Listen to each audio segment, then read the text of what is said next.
Okay, hello? Hello, is this thing on? Hello? Is this thing on? Hello? Is this thing on? Hello? Is this thing on? Okay, hold on. Let me set the tags. Okay, you know the deal. You know the dealio. Allow me to set the tags. What are the tags gonna be? Premium life, day one, inspiration, motivation, grind set, sigma, alpha male. Red pill podcast. Epic. Cool. I think that's enough. Um, yeah. Save that.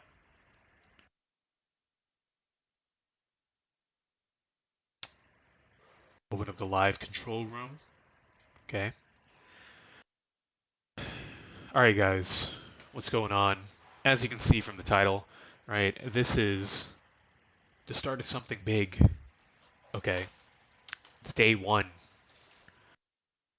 As I have this background. Okay. But what have I figured out? Let me take off this watch. Kind of looks.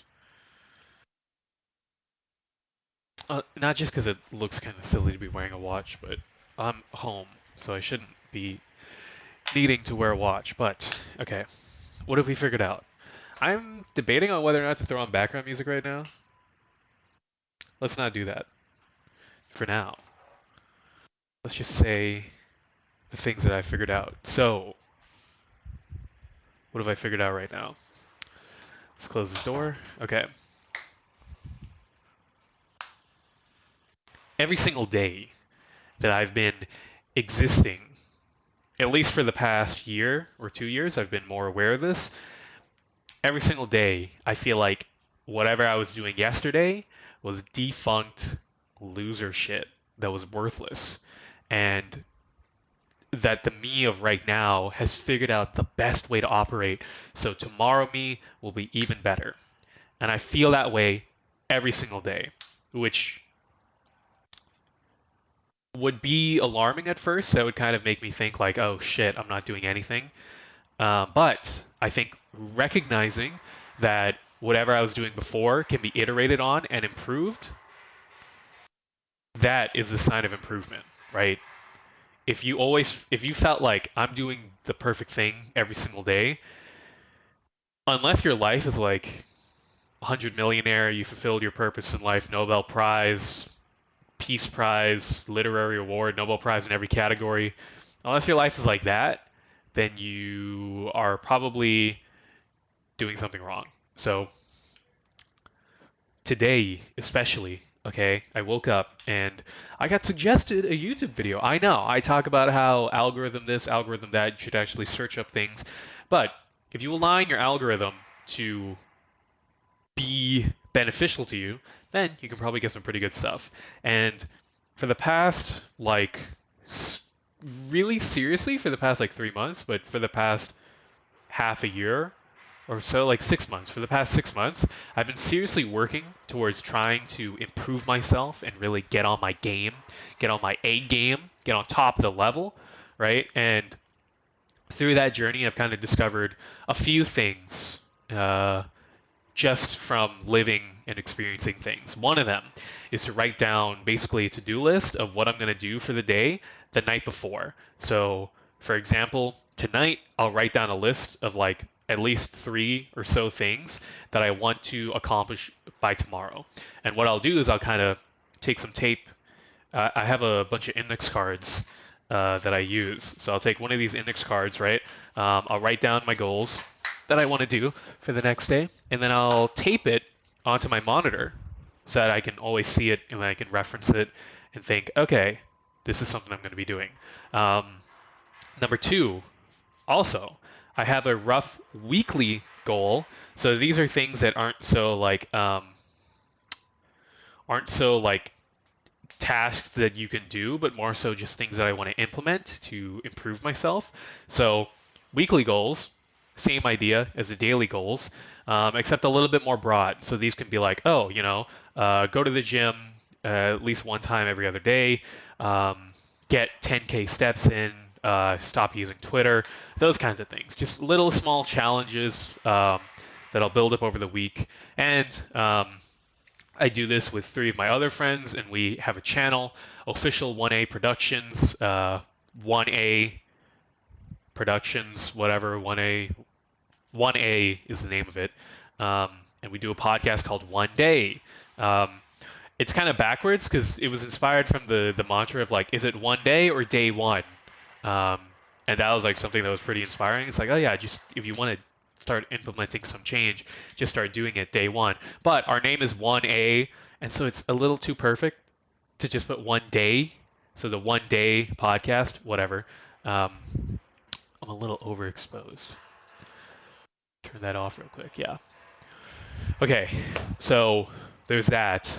But so there's the daily goals, the weekly goals, and then something else is journaling, or not necessarily like journaling with a pen and paper, but just getting your ideas sorted through, right? Because all of your ideas kind of exist in the mind in an abstract way. The way that our mind fundamentally works is different from the way that we understand the world around us, right? So when we're born, we have all sorts of ideas running through our head, but we have to learn things like communication, things like writing, and things like art in general in order to figure out how to express the things that we're thinking inside of our heads, right? So the way that we truly interact with our world isn't in this super abstract sense, but concretely, it's through expressing it in words or some other art form, something like that, right? The way that we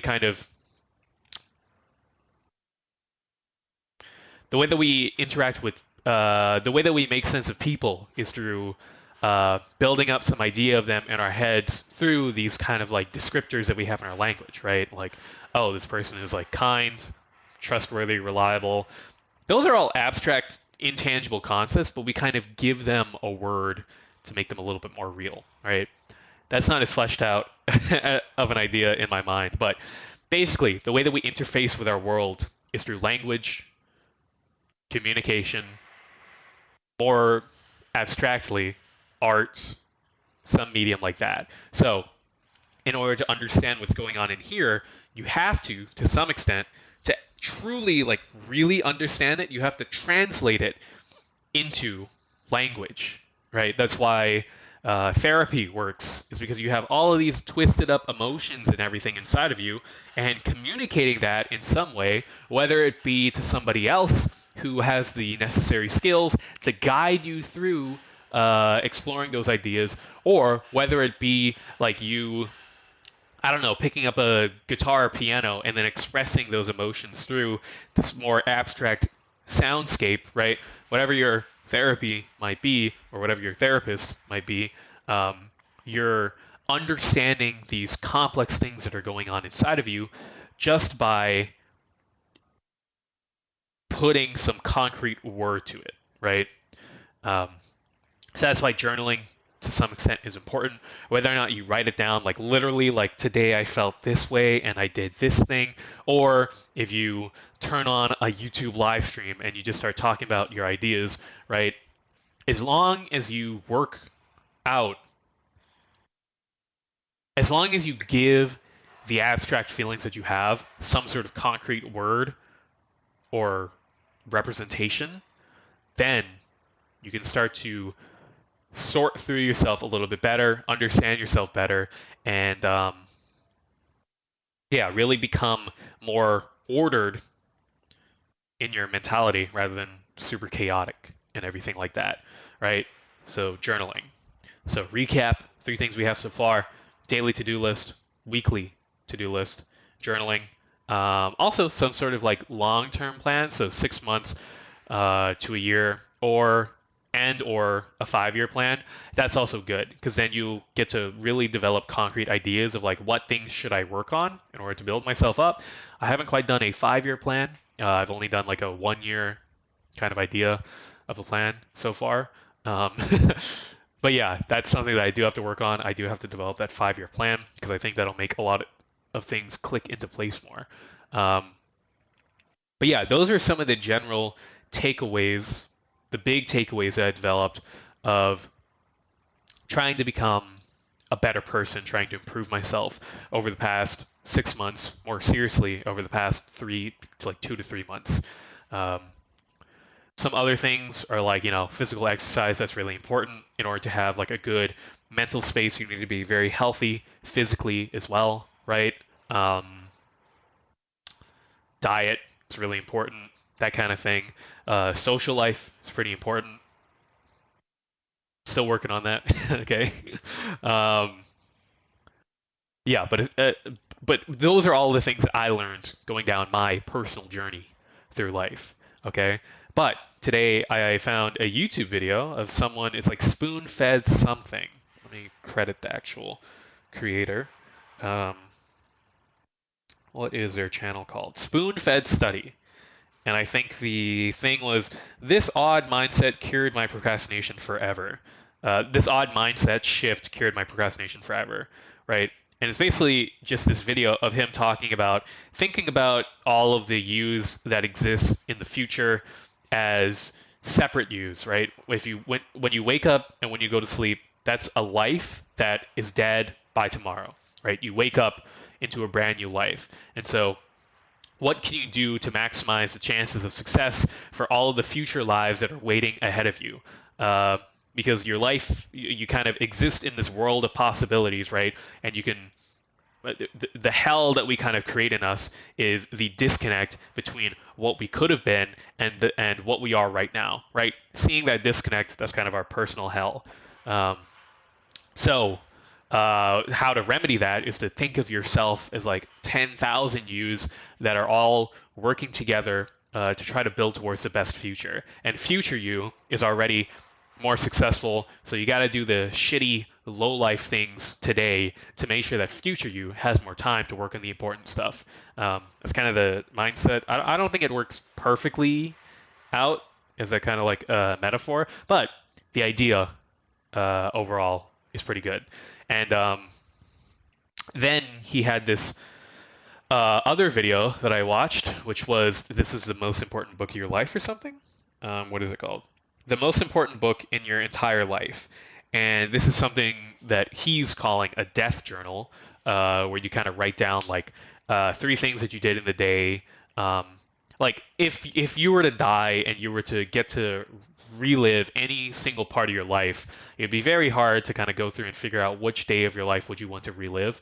So you make this death journal that kind of includes like top three things that you did in the day or whatever, what you're most thankful for, a lesson that you learned, like kind of like these random things. They're not random things, but these topics to write about, and it'll overall just kind of make you appreciate your life more, right? So I saw those YouTube videos and I was like, oh, this kind of relates to, this is kind of an idea of like what I've been trying to do. Like before I go to bed, one thing that I would start to do is that I realized that I need to have a more positive mindset towards things. And so I would go to sleep every night and I would say what I'm most thankful for. So usually that would be like, oh, I'm thankful for being able to complete my task in the day. I'm thankful for, I don't know, not being injured anymore. Like some random stuff like that. And so seeing it expressed in like a different, in a different way, but still communicating the same sort of fundamental concept or idea, I was like, oh, that's pretty cool.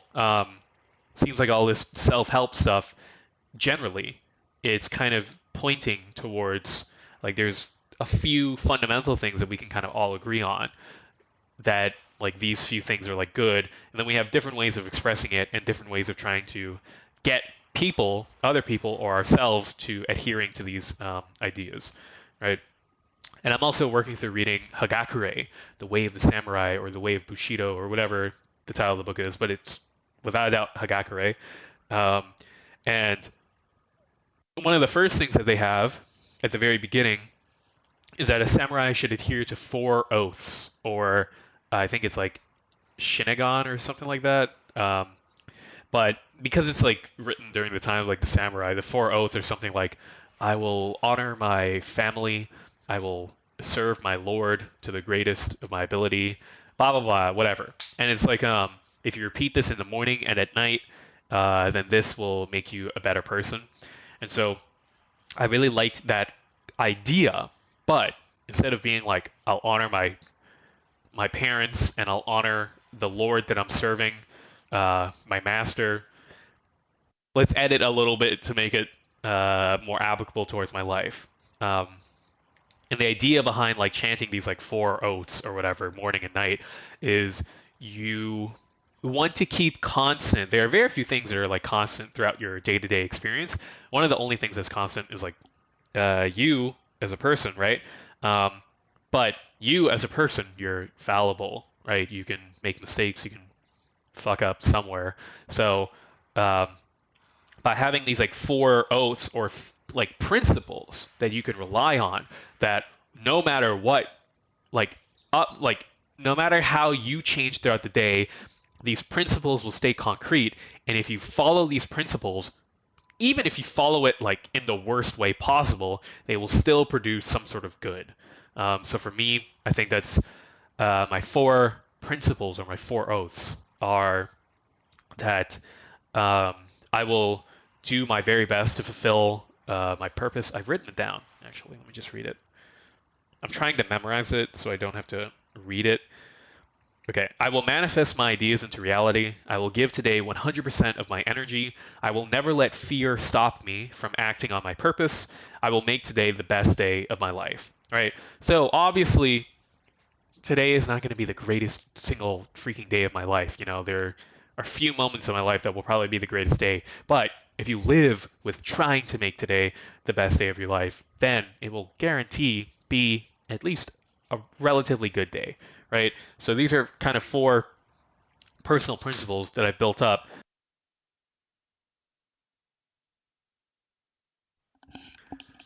These are four personal principles that I've kind of built up, and yeah, they're subject to change over time, but I think that even if I follow these to the worst of my ability, they'll lead me in some sort of positive direction, right? So all of this is to say that I think with seeing that YouTube video that kind of like is expressing these exact same things that I've kind of already come to the conclusion naturally of, although slightly different, that made me realize that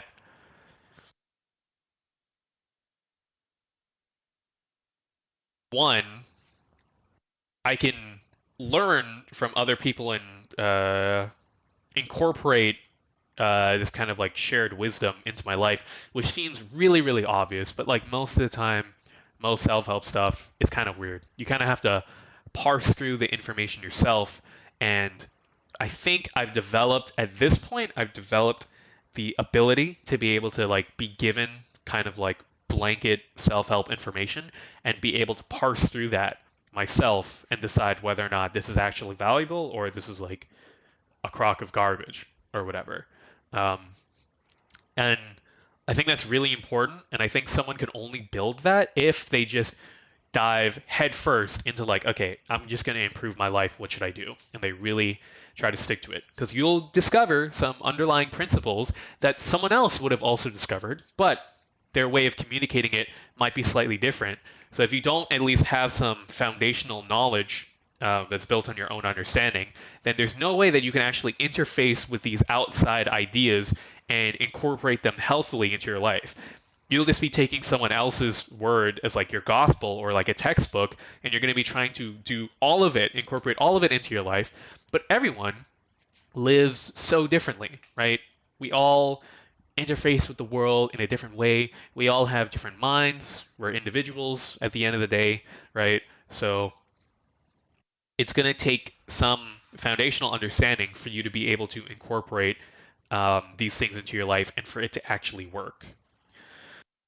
So, yeah, this is why I'm calling this day one, because I think I've come to that realization today where it's like, oh, I think I'm finally at a point where in my personal life, in, yeah, I'm finally at the point where in my personal life, I can sort through information that others are telling me um, that I should implement into my life to make it better, and I actually have the tools now to decide whether or not this is good for me or this is bad for me. I feel like I've come to realize what is the path of most success that I can take to fulfill my goals in life. And with that, let's do some laundry, okay? So I have this, so my arms are still kind of sore from the gym. Dude, like 2 days ago, I did biceps for like the first time in a long time because I'm recovering, well, I was recovering, still kind of am, from a wrist injury and a left shoulder injury. Um, Left shoulder injury was just because I was getting too into benching. I benched 250. Okay, I got 250, and then after that, it was all downhill from there. My left shoulder, even while I was benching 250, was hurting like hell. Afterwards, it was like in incredible amounts of pain. I couldn't even go to sleep. I had to take like painkillers because it was such a deep pain. But did some research, did some shoulder rehab work. I think the main problem was my rotator cuff, so I strengthened that. So I think I'm good to go now. Still laying off bench though. Not gonna go into it for probably another month. Um, then I had a wrist injury, probably because my shoulder was too weak. So I was putting too much strain on the left side of my body, and the weakest link is the wrist over here. And so I had some injury on like this side, starting to recover from that. So 2 days ago, I decided to do bicep curls for the first time in a long time. So that really hurts to extend. I got like crazy DOMS, delayed onset muscle soreness. Like the next day, I couldn't even bend my arms like more than this without feeling like immense amounts of pain. Luckily now, kind of this is like a good baseline where it still kind of feels a little bit painful. This is like no pain at all, kind of some pain.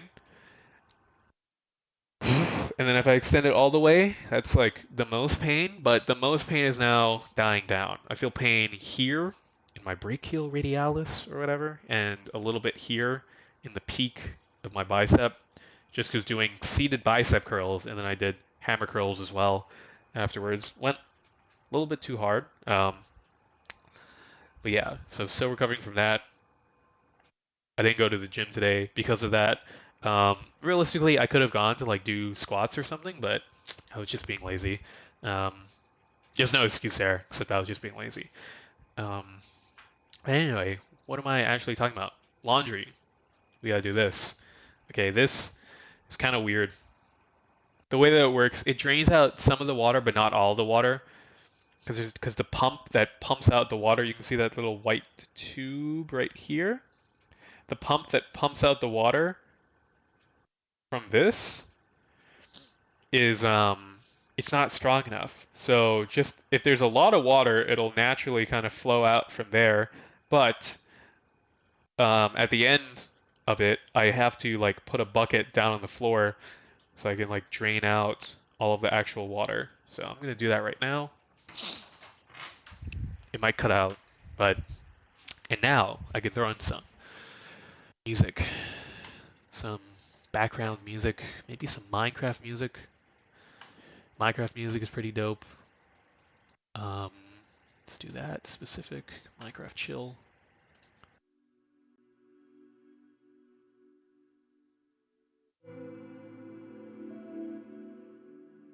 Just trying to make sure the max level of it is not too loud, but yeah.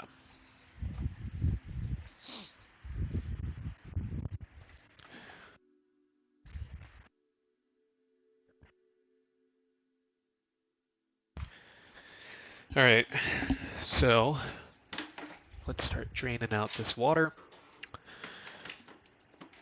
So yeah, I think I'm starting to come to terms with not. I don't know. I think I'm just. This might just be a delusional moment. A quote-unquote manic episode. I'm not actually manic. I shouldn't use that term either. for lack of a better term, some sort of episode. Um, I don't think it's just a one-off thing. I think it's just something that's developed not from like an emotional feeling, but from an intellectual understanding, which some kind of intellectual understanding is more reliable than a fleeting emotional feeling. Um, so yeah, I think one thing as well, dude, get your 10K steps in. All right, guys, what are you doing if you're not getting 10K steps? Not getting them in right now, but I am hopefully going to be getting it later on today. Jesus, this thing is shaking like crazy. Doesn't look that crazy on the webcam, but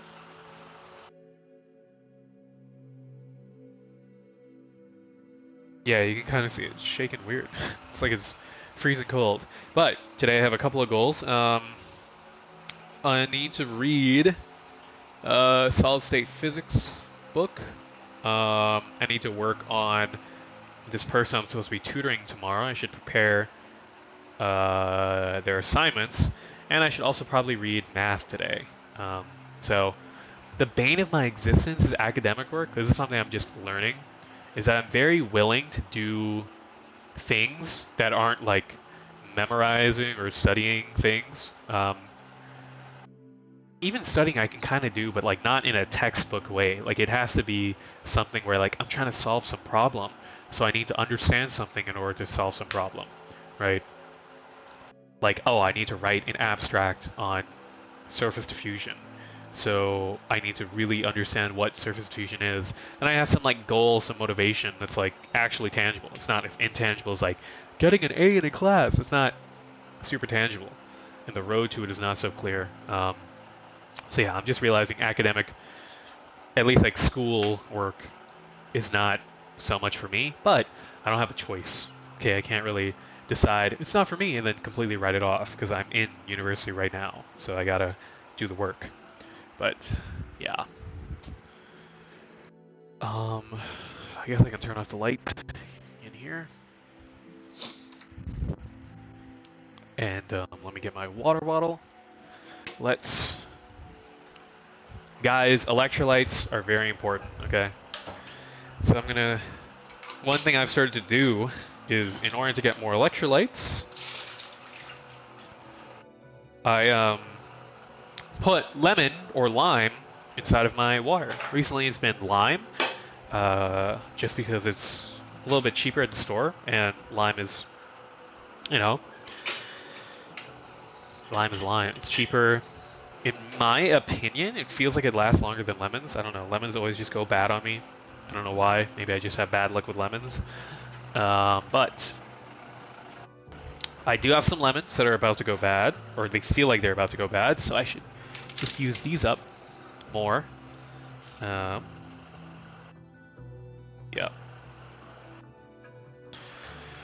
So, got some lemons right here. Meyer. Is it Meyer? Yeah, Meyer lemons from Trader Joe's. Maybe Meyer lemons are just inherently more squishy. I don't know, but these lemons are just very squishy to the point where I don't really trust them that much to not go bad. So we're gonna cut up some Meyer lemons, right? Let's get our cutting board here. Check this out. You are gonna watch me do this, okay? Let's get our cutting board. Boom, and a knife, a knife, bang, right? Now let's chop. I should also wash this lemon because I'm going to be putting it inside of my drink. So let's take that bit off, let's wash it off. Gotta unplug this from the washing machine. Rinse this lemon off a bit. Just give it a nice little wash. Boom. Roll it. Get those juices going, right? You gotta roll the lemon. And then what I'm gonna do is I'm just gonna cut off a little bit of the edges. Just because I'm putting the peel inside of my water. I'm gonna cut off any edges that kind of look weird. Yeah, I think the rest are good to go. So I'm going to cut it straight down the middle. Boom, like that. cut it down like that into a few wedges. There are probably seeds in here that I cannot see. That's going to be annoying. I guess I could filter it through a mesh strainer that I have.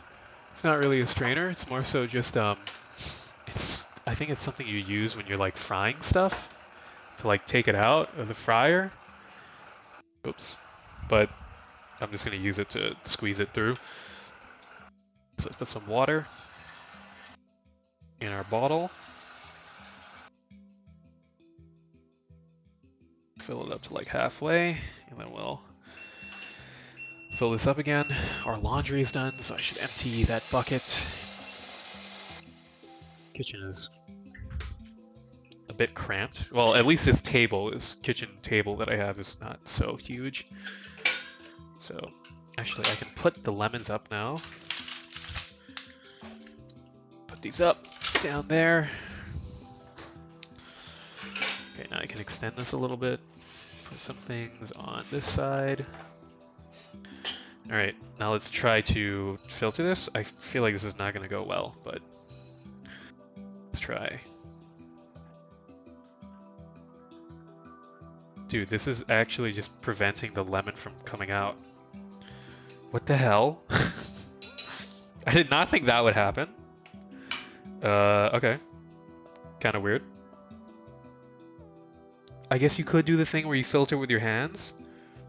Or I can just, you know what, let me just look through it a little bit. See if there are any seeds. I don't think so, so I'm just going to squeeze the rest into here.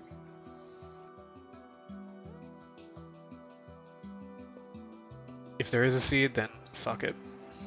Okay, that's one. Look through manually for any seed. I feel like this is really... I'm going to take a bite.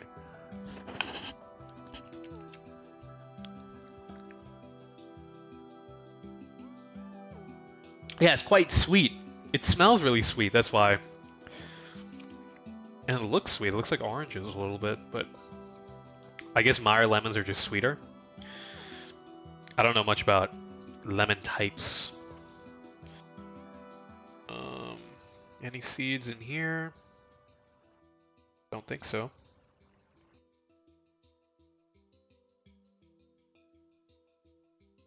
If I do drink a seed, then it's not the end of the world. These are quite juicy as well, actually. I might be getting Meyer lemons more often than limes. These limes that I got were not extremely juicy. Okay. That is squeezed in. Drop that in. Wash our hands off a little bit. Okay. Now, pour the rest of this water in. And another thing we'll do, let me wipe the edge of this bottle because some lemon juice squirted out a little bit. Wipe the edge of that, like that. Okay, and what I'll also do is add a little bit of salt inside of it because you need some sodium in your body. Because electrolytes, these are basically things that help the water to propagate through your body. I don't know exactly how the science works, but I know it just works, okay? So the reason why you can't drink distilled water and live off of that is because distilled water has literally no minerals in it, and with no minerals in your water, you're not going to be hydrated. You need these ions and stuff to propagate it. I don't exactly know how it works again, but so close it up, give it a little shake, make sure everything's mixed up in there. Boom. Open it up. It smells pretty lemony. You can't really see it, and I think I'm going to spill it, so I'm just going to give it a taste test.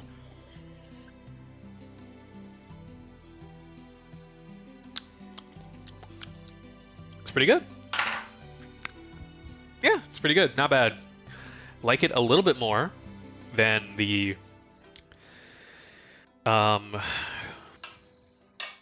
what am I gonna say, than the limes that I use.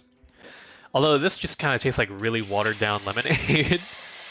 Though I feel like Meyer lemons would actually make for some sick lemonade. If you make lemonade from Meyer lemons, that'd be sick because it tastes really good. Okay, so let's now empty this bucket.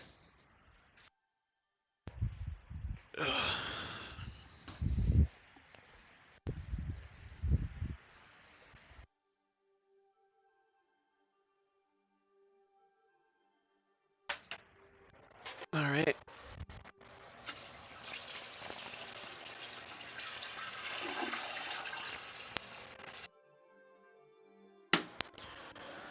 Bucket has been emptied.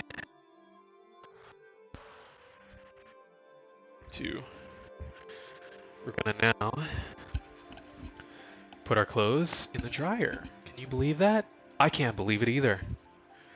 Okay, if you told me I was gonna be putting my clothes in the dryer, I'd be like, what the fuck are you talking about? Let's take it. Alright. Got a lot of clothes here. They're all tangled up. We'll deal with this. Oh shit, dropped one of my socks. Almost tripped on it. Take this, plop it in front of the dryer. Okay.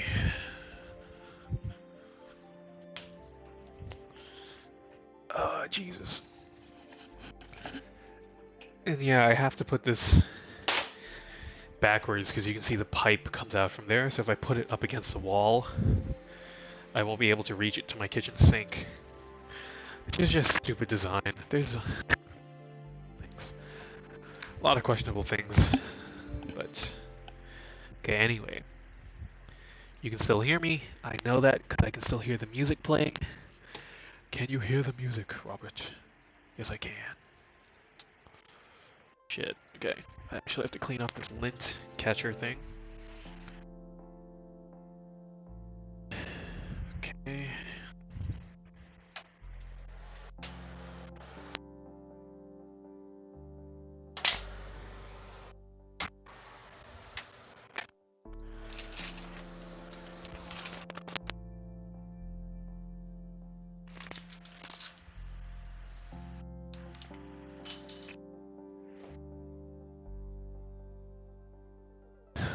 Okay.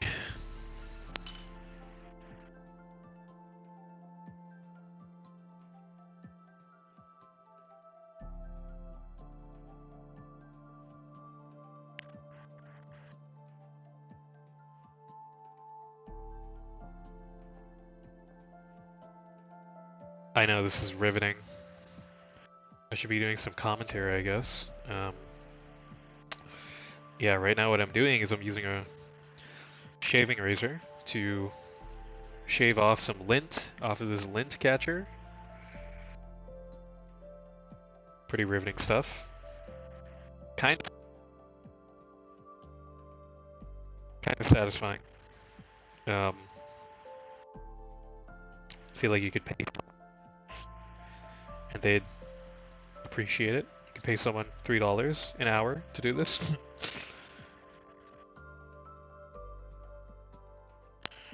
Okay, let's grab all this now.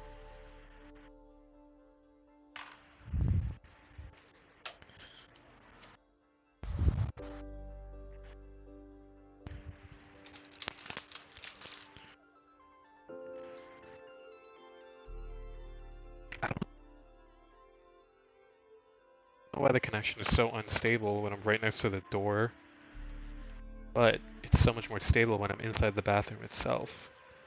Probably a lot of pipes and stuff blocking the signal.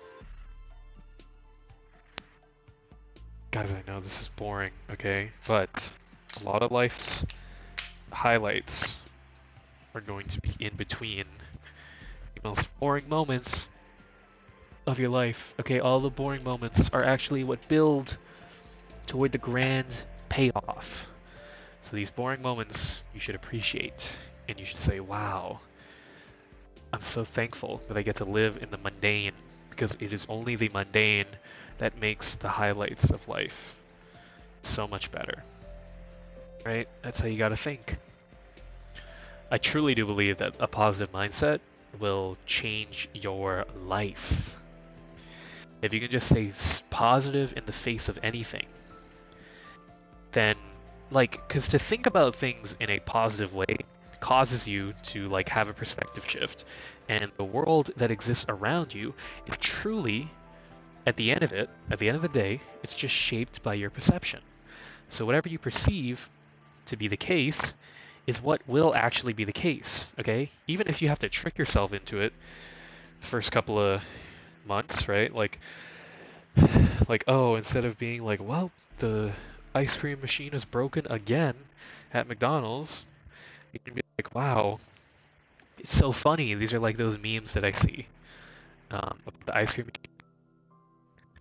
And even if you don't believe that, even if you're just putting on a farce, eventually you will, like, when someone tells you the ice cream machine is broken, you'll find some joy out of that. You'll be like, oh, wow, like, that's the McDonald's meme or whatever, and I'm experiencing it. Wow, that's so funny.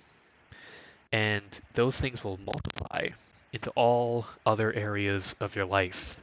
And suddenly, even in the worst moments of your life, you'll find something to find joy in.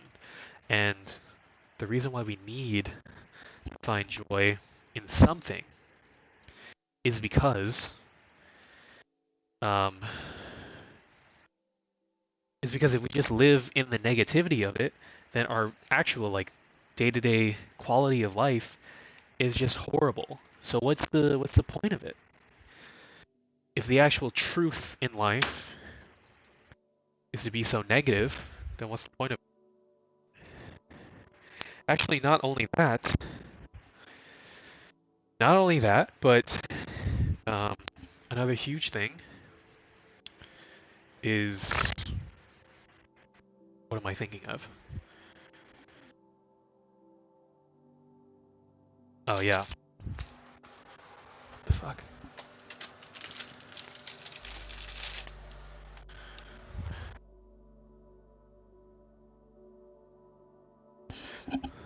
Another huge thing is that, oh yeah, is that it's not even the case that pure negativity is actually the truth and that's how the world works. The world is actually a horrible place, because all of these counterexamples that you can come with to see the joy in things, right? Those are equally as true as the things that you can come up with to describe the negativity in life. So if you're of the belief where it's like, well, the world is actually inherently pain and suffering, yeah, that might be true, but not only is the world inherently like that, but the world is one where you can find the most beautiful days in even like the most decrepit of places, right? That is how the world is, or at least that's how our experience of the world is that even in a literal hell, we can still find something to smile, something to laugh about, something to find some sort of pleasure from.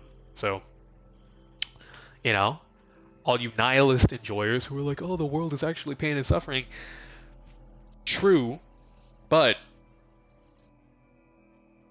you can find something positive within that pain and suffering. And isn't what's more um, commendable? Being able to find suffering in a world full of suffering, or being able to find some joy in a world full of suffering. Finding that joy is more commendable. It's a harder thing to do, but a lot of the times, the hardest things to do have the greatest reward in them. So stop thinking that negative shit, man. Because it's so easy to think negative shit, because that's just how the world is. Man, 2 plus 2 equals 4. Oh, the world sucks. My life is suffering. Holy shit, and the sky is blue, my brother. Now, how about you say something insightful for once in your goddamn life? Okay? The insightful thing is that, oh, life is suffering and pain. But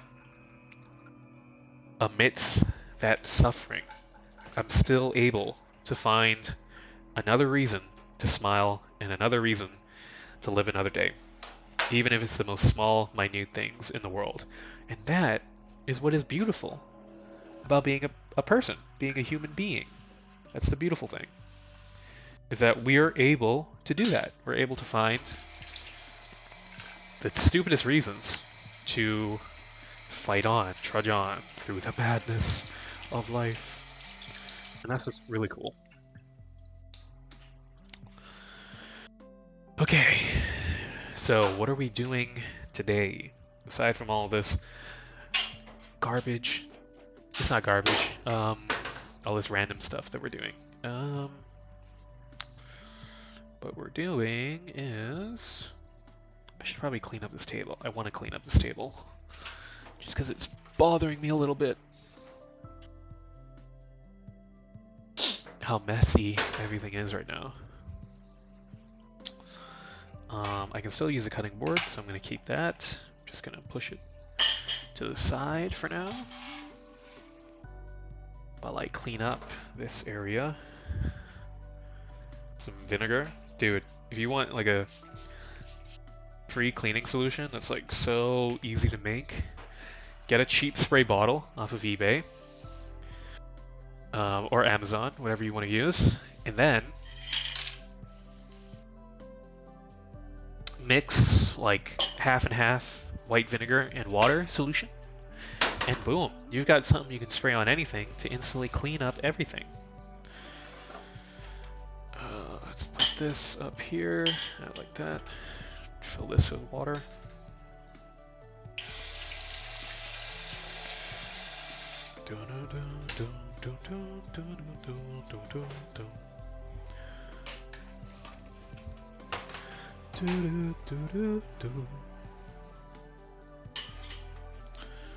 Alright, boom, that's that.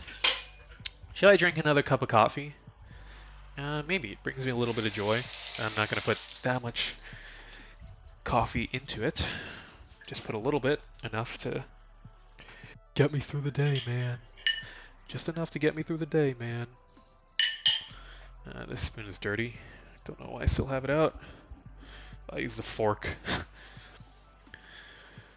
Okay, let's pour ourselves some water. Boom. Not too much water. Actually, I'm going to pour a little bit of it out. Also, guys, do not get a silicone popcorn popper. Just use the stovetop, man. It's a little bit more inconvenient, but this cannot fit in my small microwave, and it burns the popcorn all the time. It has some like weird white residue after I pop the popcorn. That could just be like the literal like residue from the popcorn itself, but it's just showing how it's like so grippy to the actual silicone surface. I don't think it's worth it. Like, this is just legitimately probably a waste. Like, just use a small stovetop, like a pot or something, and just spray some oil in and then just move the popcorn around. It'll literally create the exact same result, man. Actually a waste of money getting this popcorn popper. It's really bad. How many steps am I at today? 2,600, I think I saw? Yeah, 2,600. Pretty nice. Yes, I use my 3DS as a step tracker. That's another thing, is that I need to make a video about, is the 3DS and how it's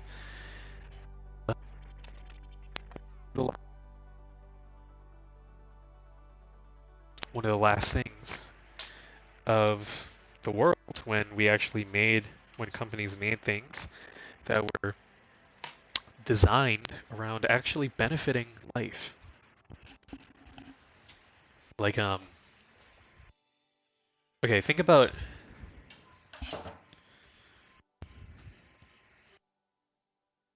I have to sneeze. I guess I don't.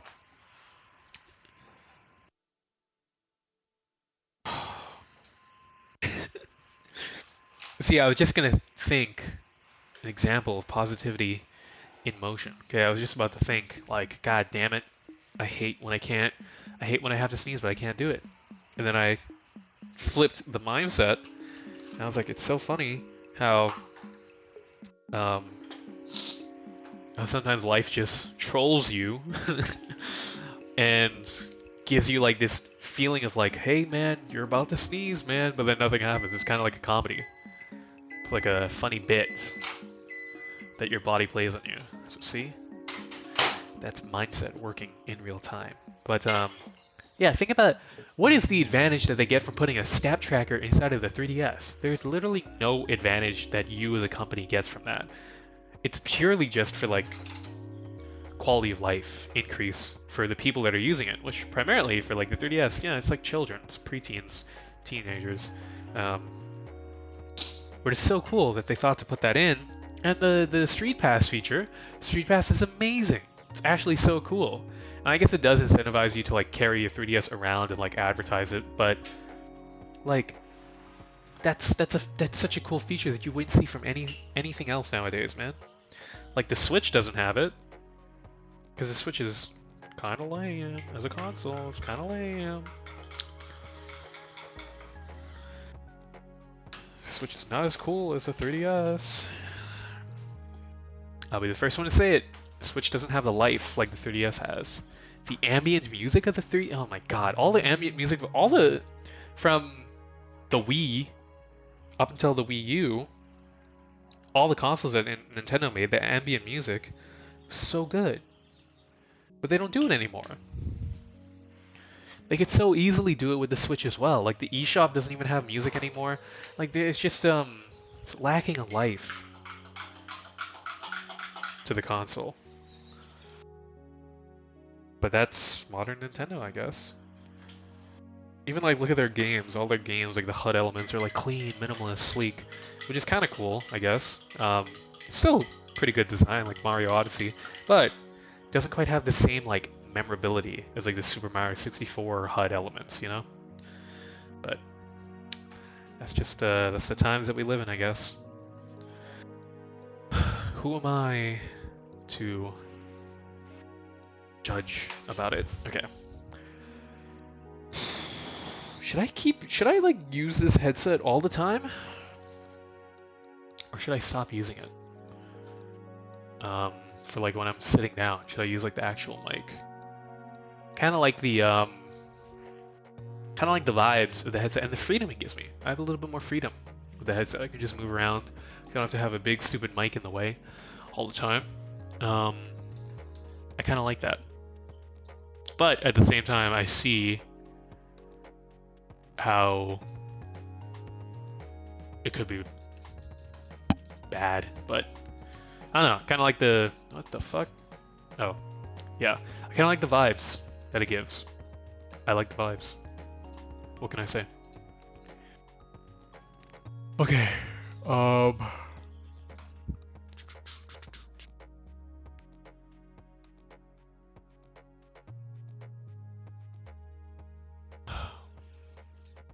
See, as soon as I sat down, I was like, what do I do now? I don't want to do anything. Where we need to center ourselves back in reality. We need to become centered. We look at our to-do list of things that we have to do today. This screen is a little bit too bright. A little bit too dim now. I need a middle ground. I'm not going to make the middle ground though. Because I don't have to. I don't have to make the middle ground.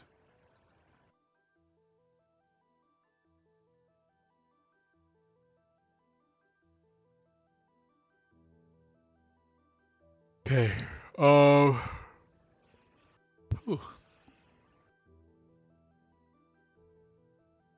See, as soon as I sit down, I'm like tired. That's why I need a standing desk. I need something like that. Something where I can stand up and like still do my work.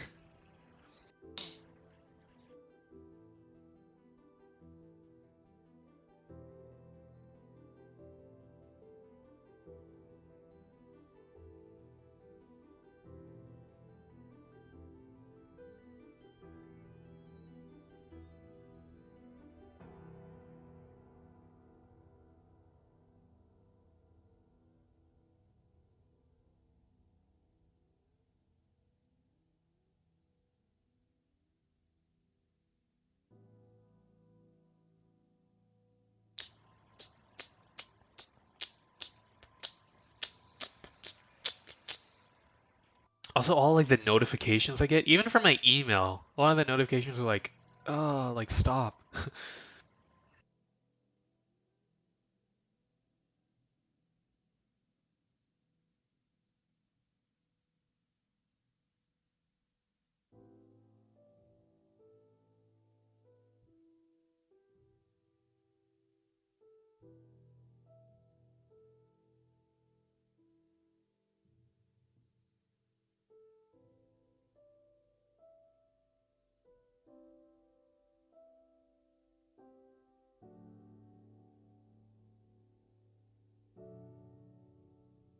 Okay, what are we doing, guys? Guys, what is up? We should probably work first on getting this tutoring stuff out of the way. So, oh my god. Oh my god. Oh no. What? Oh no. What? Okay. Electromagnetic. I have these videos loaded up of answers to these questions that this person is going to be asking me about tomorrow. So let's work through them, shall we?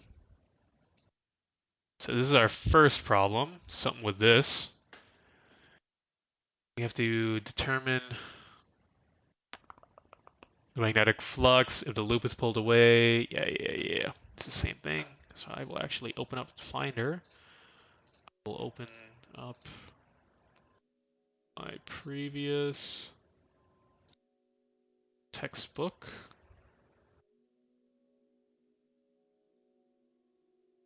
Then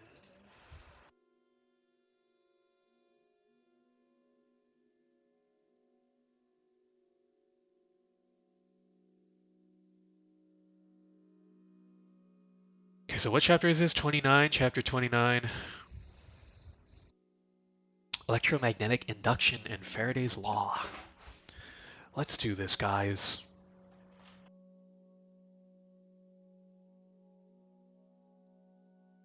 Infrared.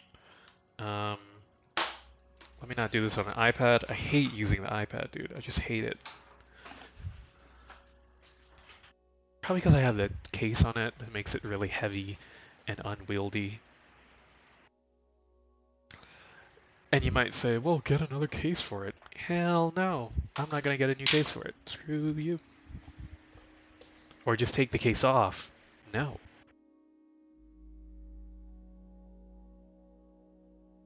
I'm not going to take the case off because I need it to be protected to some extent. That's the horrible part about technology today as well. It can't take up a beating. They build it in such a way to where it's so fragile. I guess the iPad is technically not as fragile because like the back of it is like this metal and the sides of it are like metal too. The only thing that's like fragile is the front of it, which is glass. So actually the iPad you could rock without any case and it'll probably be fine. But it's just, I don't know, it's just like, there's a utility, like the case that I have has a keyboard on it, which, you know, increases the utility, it's nice. And also, I don't know, there's just a sense of security you get from having a case on it. Same thing with the freaking iPhone. So unwieldy with or without the case, to be honest. But the way that it's built, it has like glass everywhere, so it's like... Anyway. Okay. Damn, we've been live for an hour? What the hell? Damn. I can also filter back on to the webcam, make it a little bit more visible. Drink some of our coffee.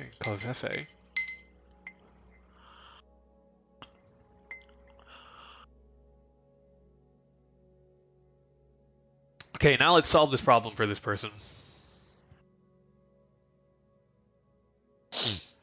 So we have this problem. Determine the magnetic flux through a square loop of side A. So let's write this down as question 1. A. So we have a setup for the problem. Something like this. So we have a wire that has some current that's flowing through it. at a radius r away from it.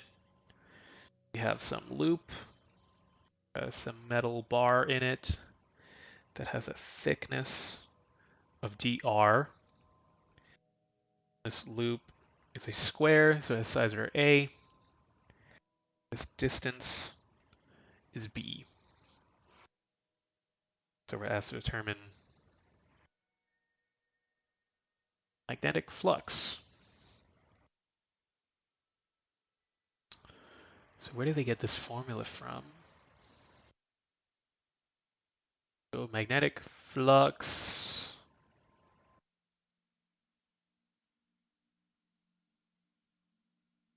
Okay, so we get this from this formula. So magnetic flux is phi b, which is equal to the integral of b dot dA. Right? And then b is just going to be equal to mu naught I over 2 pi r. Why is that true? Why is our flux equal to that? And Faraday's law. So we look at this system. So first one, we need to determine the magnetic flux through this square loop. If at one side there is a current with wire, right? The wire with current I. Hi, my name Oh my is god. Hannah, and I'm here to show you how students can use Otter to make lectures and campus events. Don't care. So how can we do that? We can think the magnetic flux is the B. The magnetic field goes through this loop times the cross-sectional areas, right? So we can say we use the right-hand rule to determine the magnetic field. For current, you can say use the right-hand rule. The sum is the current's direction. The four fingers rotate this way, right? Yep. So we can say for this loop, the magnetic field will get in with them, right? Yes. So how can we describe this magnetic field at the location R? So this way, right? Mu naught I divided by 2 pi r. This is a magnetic field due to a straight wire. The next question, we can. This is a magnetic field due to a straight wire. Straight wire carries a current I.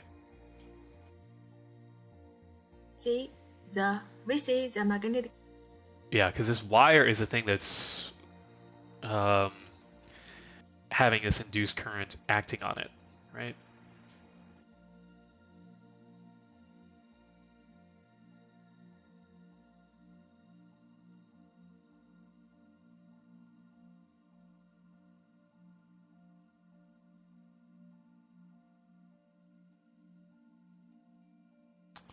Actually, what question is this in the textbook? The Giancoli book is actually a really good book. It's a really fucking good book.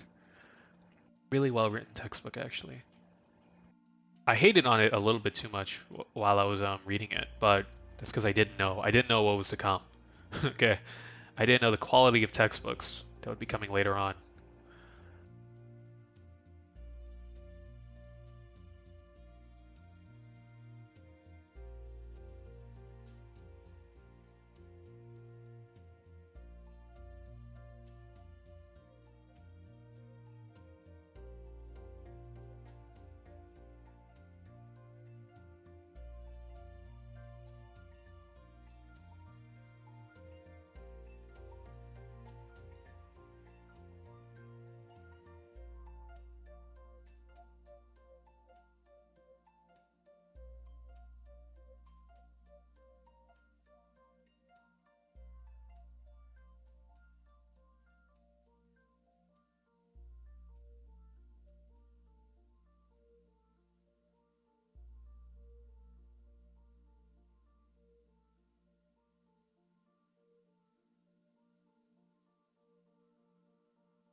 So we're integrating from B to B plus A of our magnetic field, right? Dot dA. That's what flux is, right? Yeah, it's dA.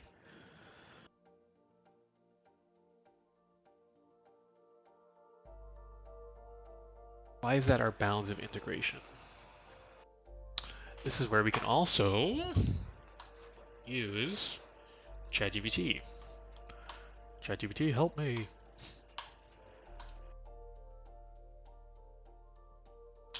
New chat. Let's have it right here. Let's take a screenshot of this.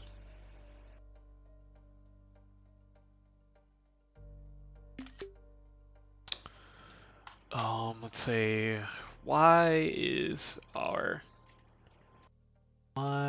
does dA equal to ADR in this case?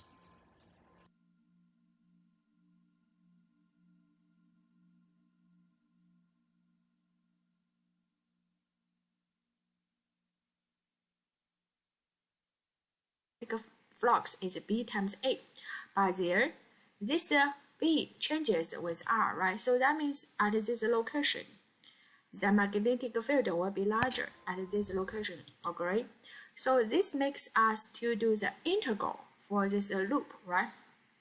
So we can cut these areas in small fractions. For one small fraction, you can see the location is R, and then the wideness is dr, and then this side length is A. So for this small fraction, how can you describe its cross-sectional area? A times dr, right? A times dr. And then we do integral for this dr from the B to B plus.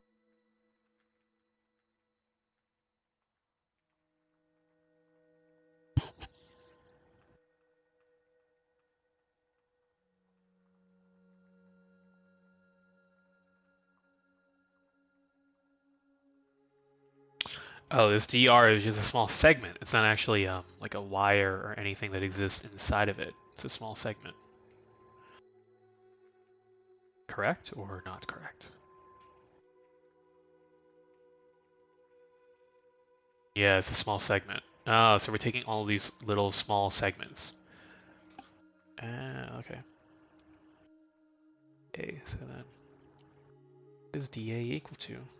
dA is a small area segment of our wire.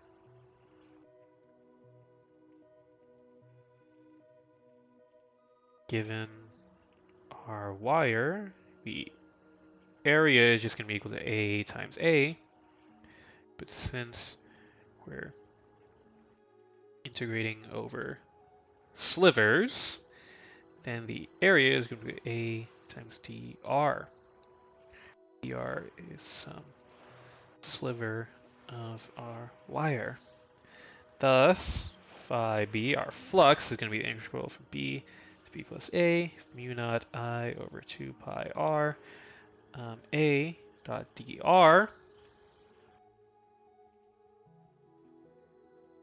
So then we can pull out everything else, mu naught I, A over 2 pi, integral from B to B plus A, 1 over r dr, which is just going to be equal to, this is going to be ln. Yeah, of B plus A over A. So ln A over B. Wouldn't it be B? B plus A over B? Let's use Wolfram alpha.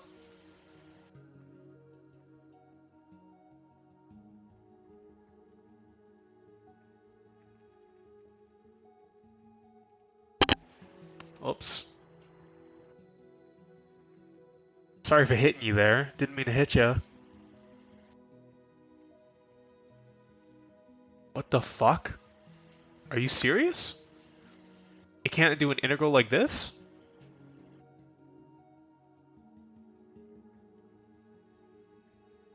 Are you serial right now, dude? Are you for real? Say x. The x plus y. There's no way it can't do this integral.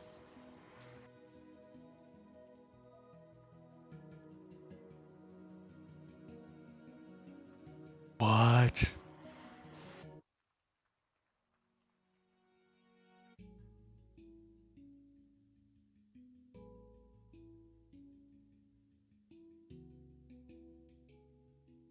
There's no way it can't do this 1 over... What the fuck? Am I going crazy? Is something going on with me? Integral from a to b of 1 over x dx. This should be easy. It's just ln. It's the natural log.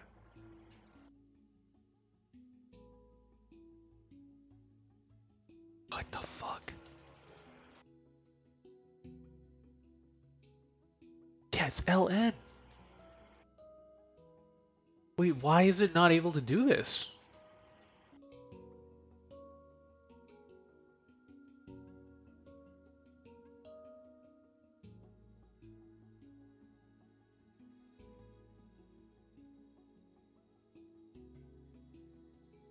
This is actually crazy. There's no reason why this shouldn't be able to do this. What if I just do the normal integral? Yeah, it's that. So then the definite integral.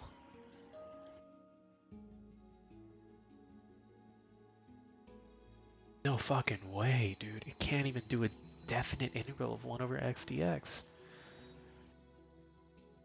But yeah, it should be ln b plus a over b. Which should be equal to mu naught I a over 2 pi ln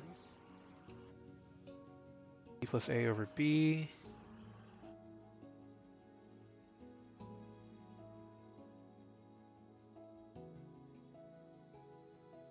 Yeah, this is incorrect. This should be a b right? in the denominator. Because the initial location for r is there, it's b, and the final location is there, so it's b plus a.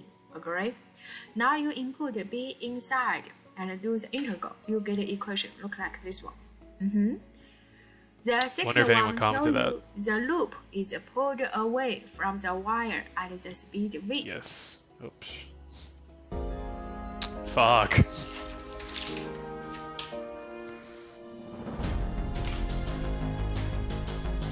Whoa, no way. Welcome to my channel. I'm Zhang Jingxu, right? Yes. Let me put this fork. I'll put it here for now. Oh. So how can we describe this magnetic field for this loop VR? Okay, so we have flux. There's some formula for flux in the book.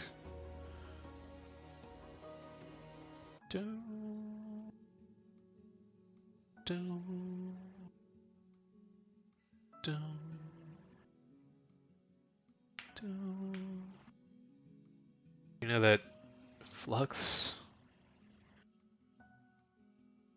going to be equal to E dot dl, which we know is just equal to negative d dt of the flux. Well, no, this E is not flux. What is it called? EMF. The EMF, induced EMF.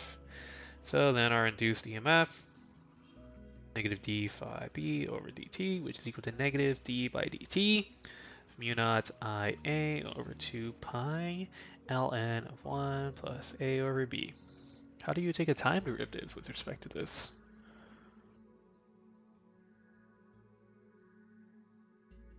How would you take the time derivative of this?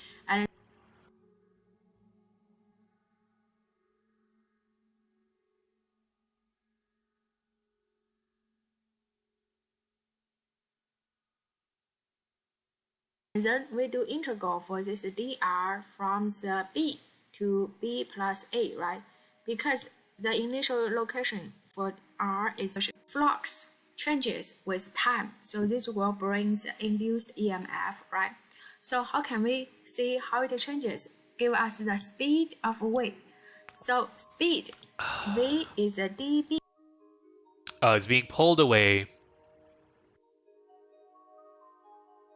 at speed v.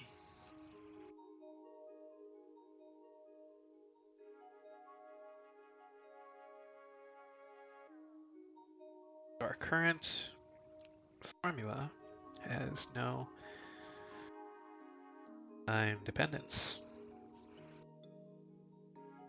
But we're told it's pulled away at a speed v.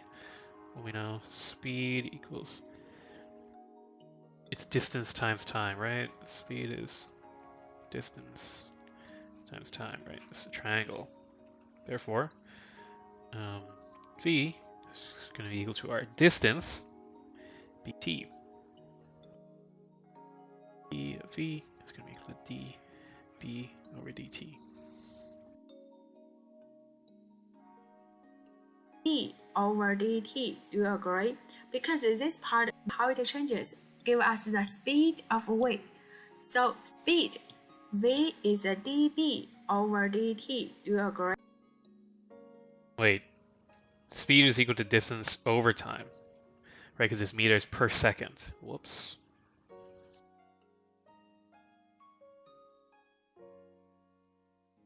If we take our differential of that, then it'd be b over dt. d over dt of, yeah. So v is equal to b over t. So speed over time is just d by dt of v, which equals to d by dt of b. Therefore, this is going to be equal to negative db by dt u naught ia over 2 pi ln of 1 plus a over b.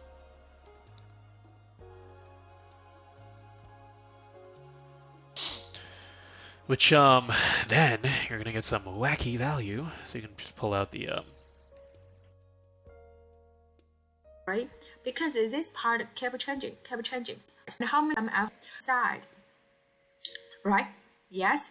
And we do derivation. We can say mu naught ia 2 pi is the constant.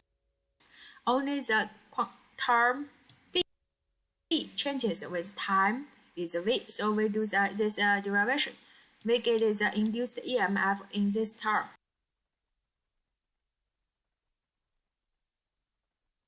wait a minute.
Oh, wait.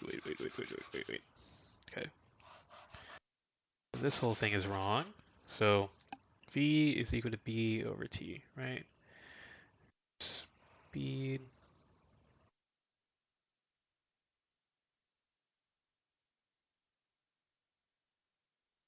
distance times time. Distance over time, right? But b changes as we move it. Therefore, v is going to be equal to d by dt through time. So then, if we're now calculating d by dt of phi b, this is going to be equal to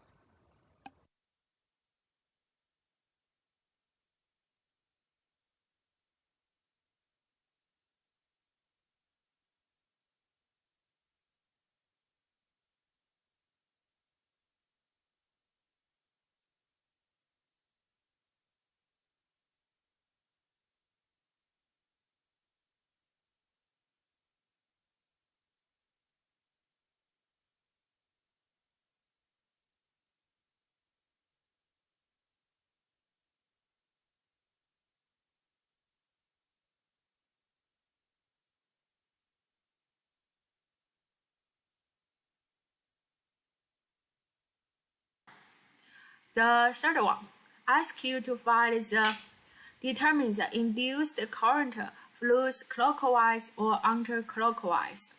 So as we talk about this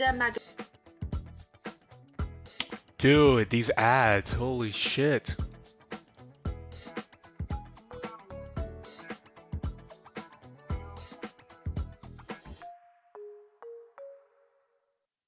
hello friends zero क्योंकि इनकी दोनों के to और तो यहाँ That's not at all what I'm looking for.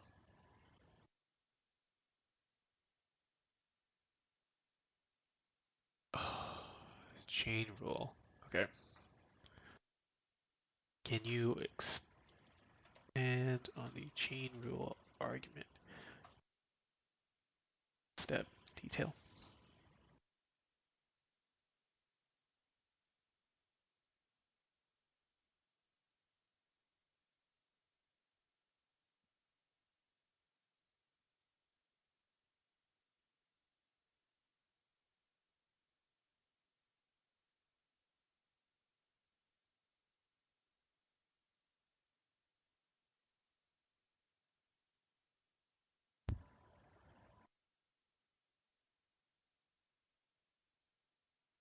Okay, actually all that is wrong.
Okay, I'm trying to understand this.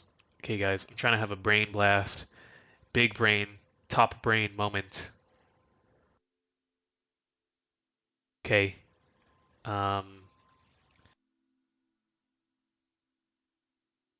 So our distance is going to be changing with time. Thus, B will be changing with time, so it'll be B that's changing with some time. dB by dt. So then our flux, which is a derivative with respect to time,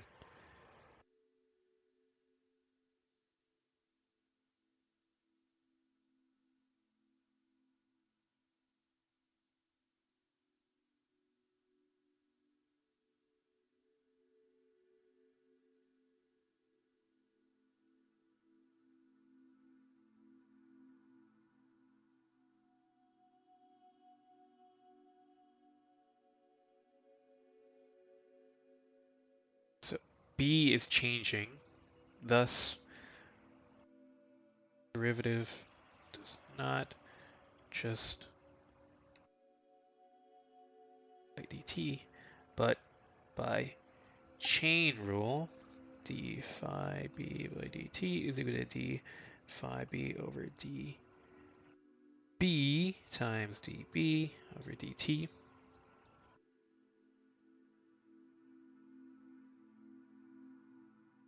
Right, and if we simplify it, it just becomes that. And then this form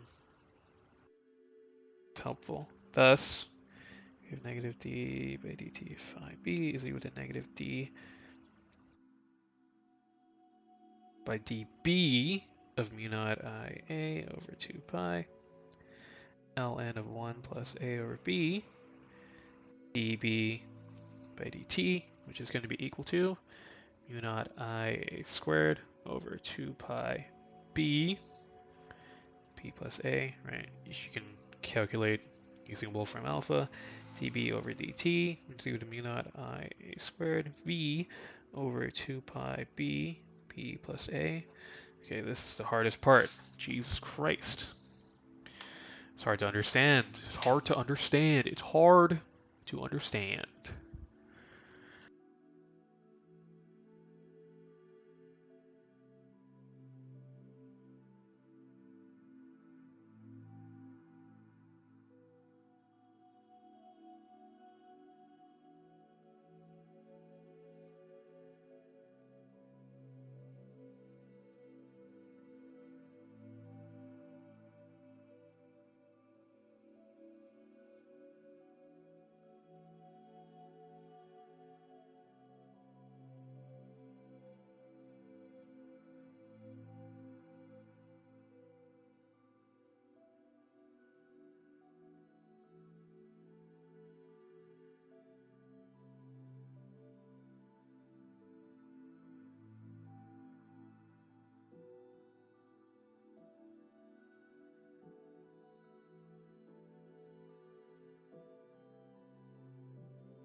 Okay, this is our expression. Okay, so rundown on part B, right?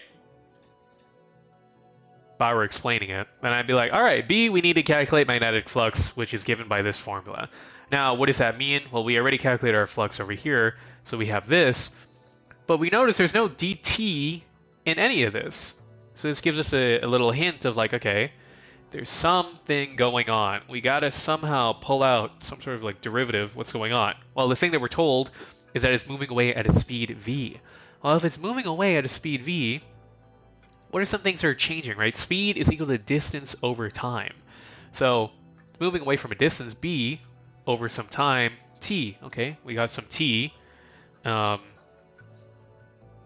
what's really happening here is that notice that as we move away, our b is also going to be changing. So our v is now equal to dB over dt, because it's our b that's changing with respect to time. What symbol do we use when we talk about something changing with respect to time? It's a d by dt of something. D by dt is basically saying this thing's changing with time. What is the thing that's changing with time? It's b in this case, right? So now we have that our flux d phi over dt is actually equal to negative d by dt of the flux, but by chain rule, d phi over dt is then equal to db, it's d phi b over db times dB over dt, just by chain rule, because our flux is changing. So we're moving away. So our flux is going to be changing, which is being changed from time. This is kind of the hardest part to get. This is the hardest part.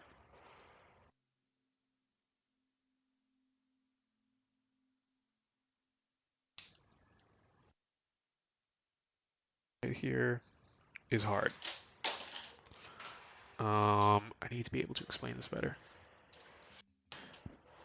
How could I intuitively figure out from the problem that I need to do chain rule to get d phi over db times db over dt?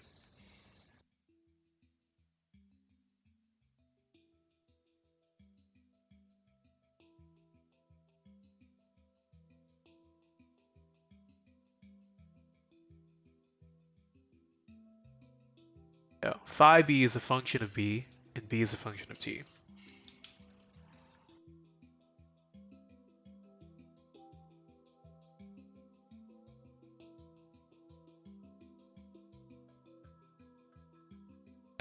Okay. So phi b is actually b is equal to phi b of t, right? So then d 5b with respect to dt would be equal to db d phi b db times db over dt. I think this is the key right here. That's the key. You know that a magnetic flux phi b through the loop changes as the loop moves. You also know the loop's movement changes its distance from the wire, which is denoted by b. The loop's movement is described in terms of velocity v, which is a rate of change of the distance over the time. Faraday's law of electromagnetic induction tells us that the induced EMF is related to the rate of change of magnetic flux. Magnetic flux does not explicitly depend on time, however, because the loop's distance from the wire is changing over time. Yeah, phi b of b, yes. This is exactly what I wrote down.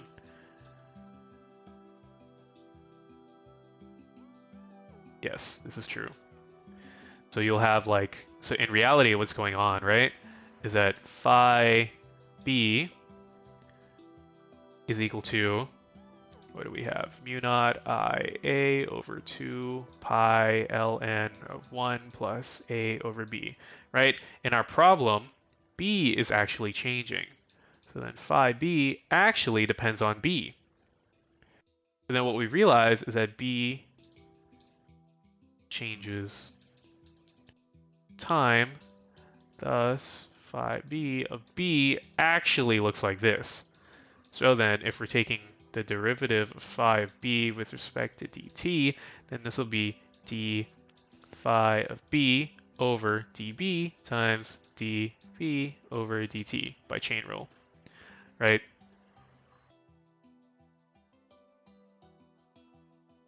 Because then we have b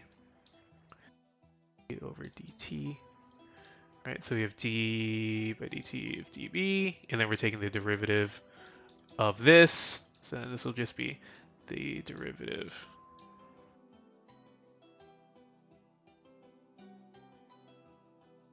kind of, something like that. I'm not really understanding this step, but yeah, this step I can just mask and I'll be like by chain rule.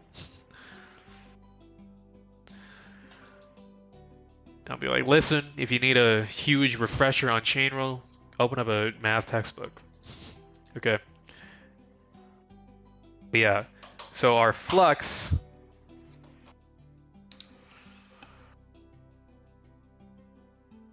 changes with moving away the loop. So flux depends on B, but B depends on T. And that's the key takeaway. Okay, that's the key takeaway. And then we plug that in, and then boom, boom, boom. Bing, bang, boom. Okay. Now C, does the induced current flow clockwise or counterclockwise? The induced current, since our magnetic field is going in there, I would assume clockwise. Yo. just a monster. But yes, it would be clockwise. Since the magnetic field at the loop points into the page and the flux is decreasing, the induced current will create a downward magnetic field inside the loop. The current in the loop then flows clockwise.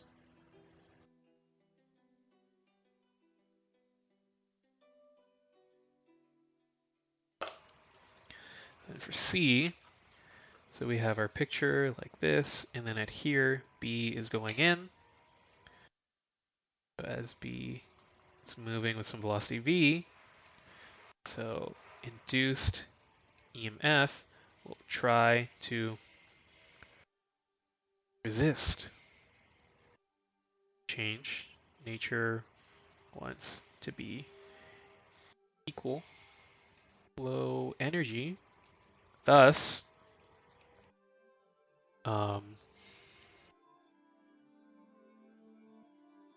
flux will want to decrease.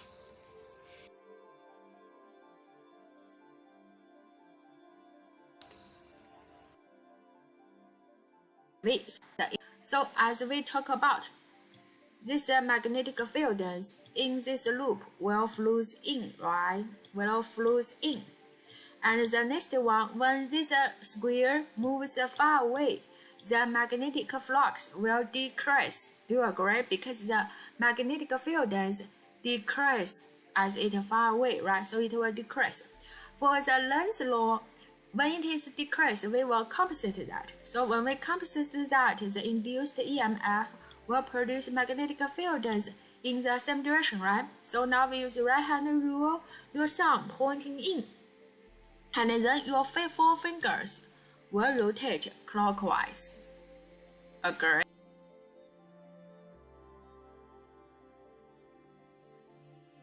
Okay. So the picture, so as the loop away, flux decreases as distance increases from the loop. Nature will want to attain neutral equilibrium state. Thus, it will want to increase. Right? Now, when it is decreased, we will compensate that. So when we compensate that, the induced EMF will produce magnetic fields in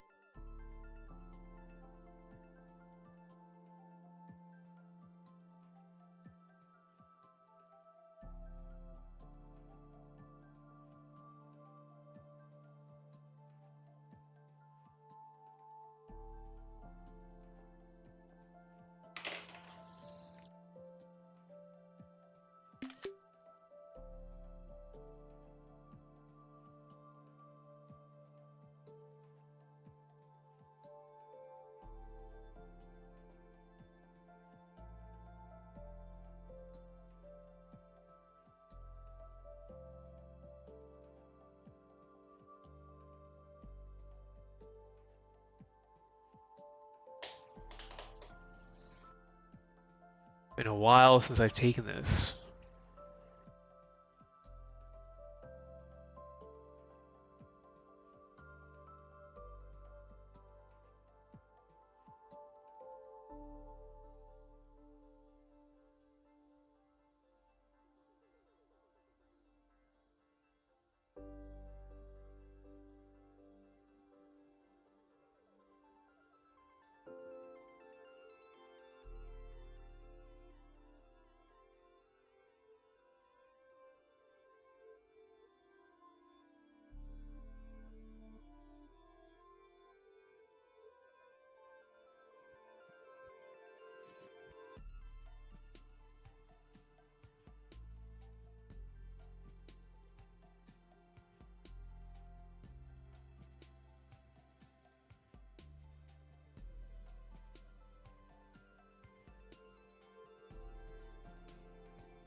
What's Lenz's law?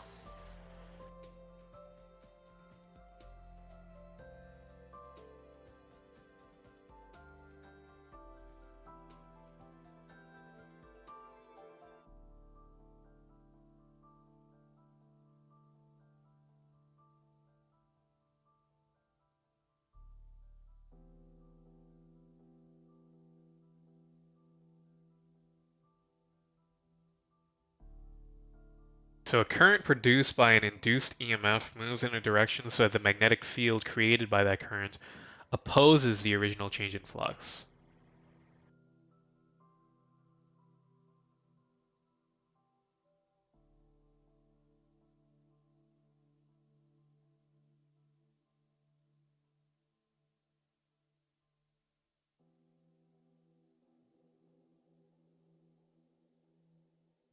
Change in magnetic field or flux induces current the magnetic field produced.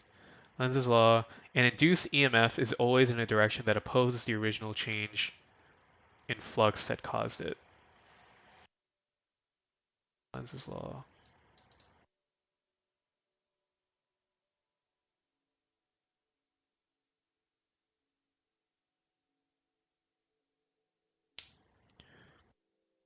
Okay, so the flux is reduced.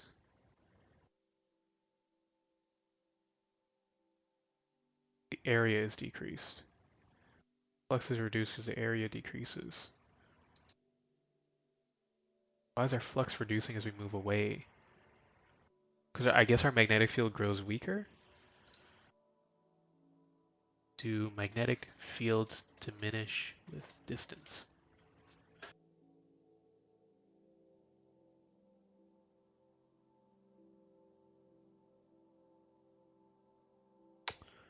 Why can't I just...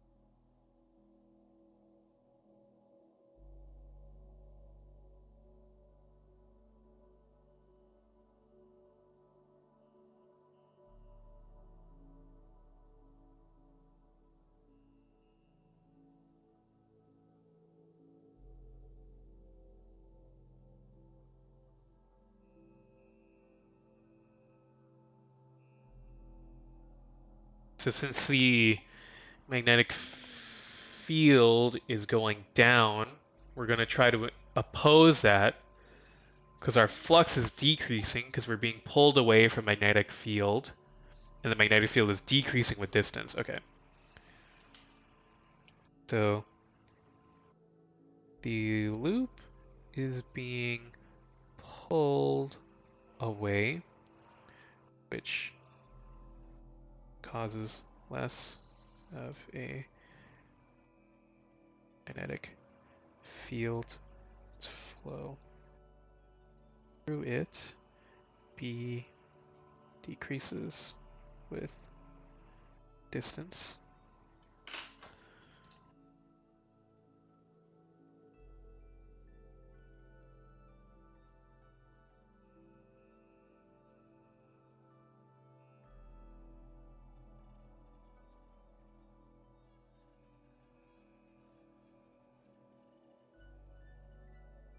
Field lines are spreading out.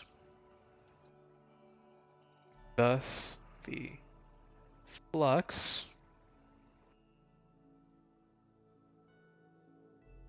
magnetic field through some area is decreasing.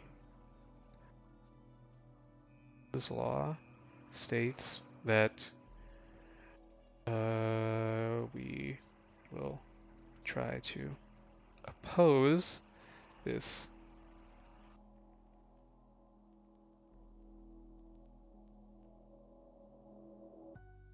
reduced change flux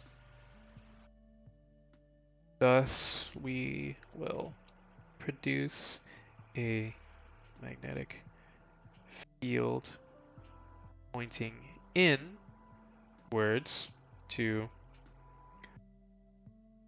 attain equilibrium state. Just nature.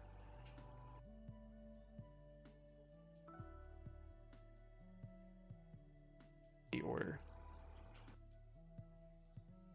Thus, to induce some magnetic field pointing in, we need a current inwards. We need a current to go clockwise, right hand rule. Damn, now that I think about it, these things are so much deeper than you think. What the fuck?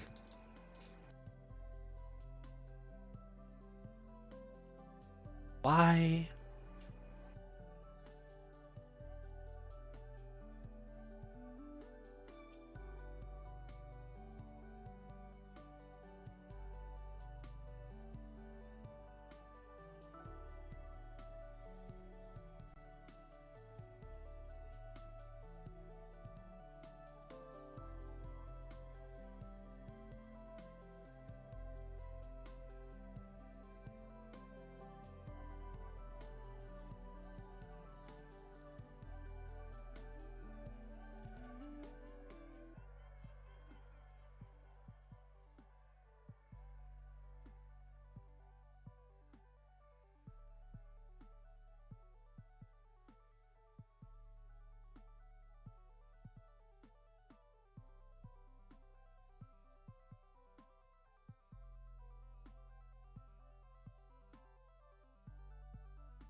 Oh, you can see this with the, yeah, so the induced EMF is equal to the negative flux. Negative means it goes against the change. Since phi b is decreasing, then we will do a negative decrease, which will then be an increase.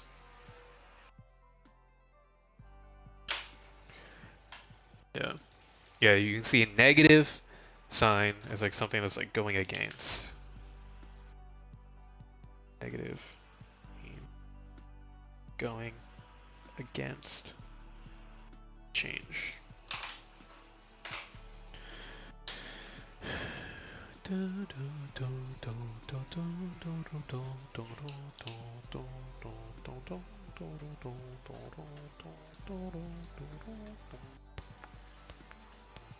And this is just formula P over V. Why is it P over V? What the frick is that? Force equals P over V? Where is that found?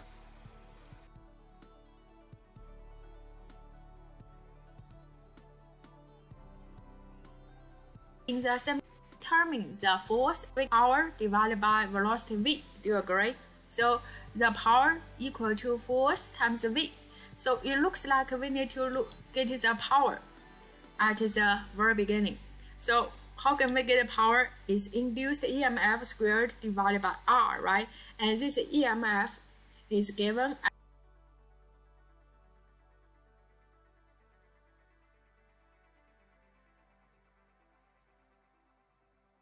at there. So we input the EMF inside and the P inside. So the first one will be given at there.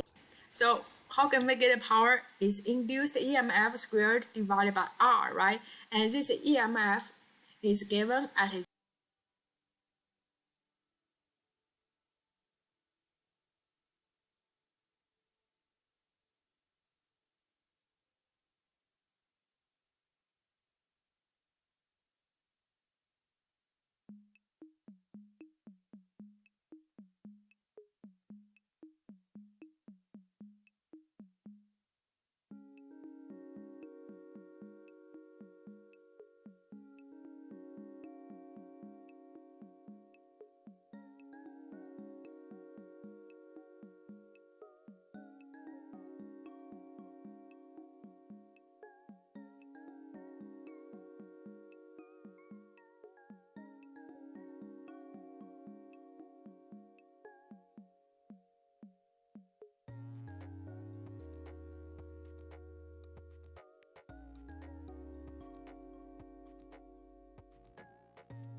Power formula. Time equals V times I equals.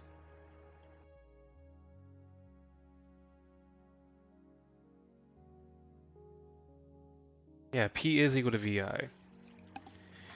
P equals VI. I is equal to V over R. I is equal to V over R. Therefore, P is equal to V squared over R. V squared is just going to be equal to our induced EMF squared. Right? Yeah. Okay. So force.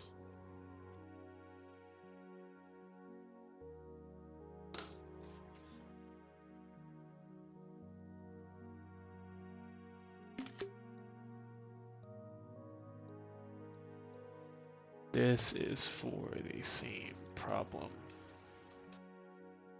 How do I know to express force in terms of power and velocity?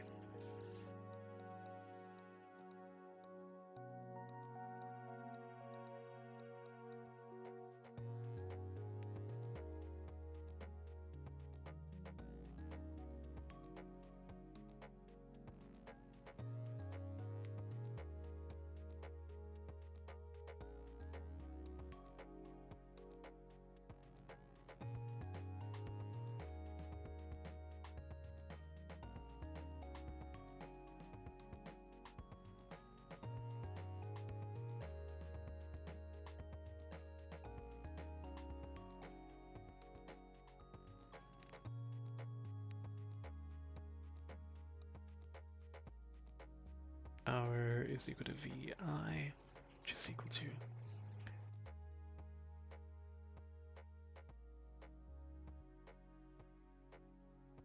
F over R.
Okay, and that's your final answer.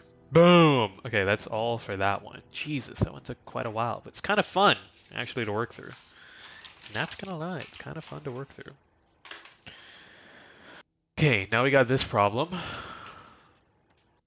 Welcome to my channel. I'm Zhang Jingxu. Let's Very look at loud. the problem 35 in chapter 29. Chapter No 29 more coffee. Time to drink water.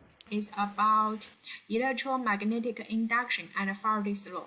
So there we can see we have a short section of a wire. The length is A and is located at a distance B with another wire, right? The long wire, and the long wire carries current I. Ask you to find the EMF between the ends of short sections. And then in the first one in the same direction or in the opposite direction. So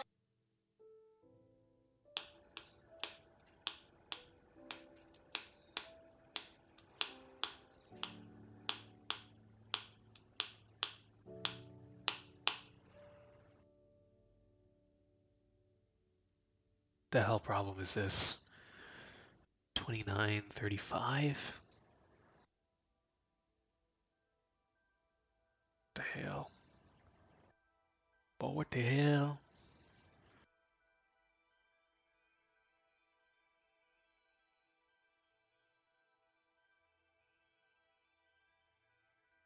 Okay, so we know that E is a negative change in flux over time, which is negative d. And we know that flux E dot dA, right? That's the integral of B dot dA.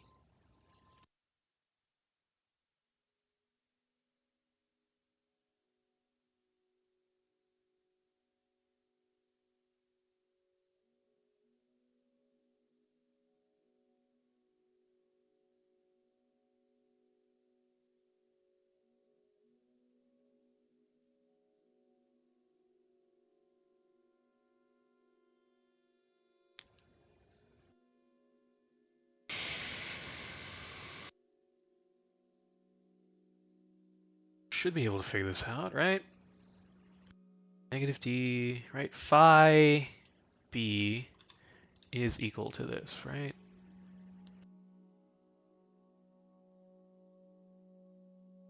Yeah, phi b is equal to the integral of b dot dA. So we're taking the negative time derivative with respect to this. Is this going to be another like chain rule thing where it fucking works out to be like this? So they have dE is equal to bv dr. How's the area changing? Area changes with dr.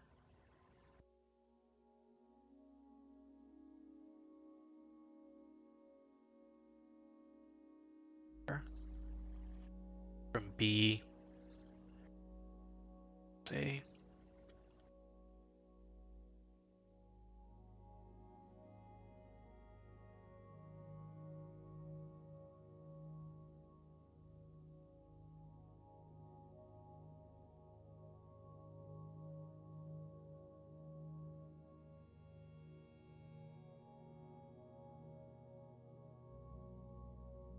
how am I getting rid of this d by dt?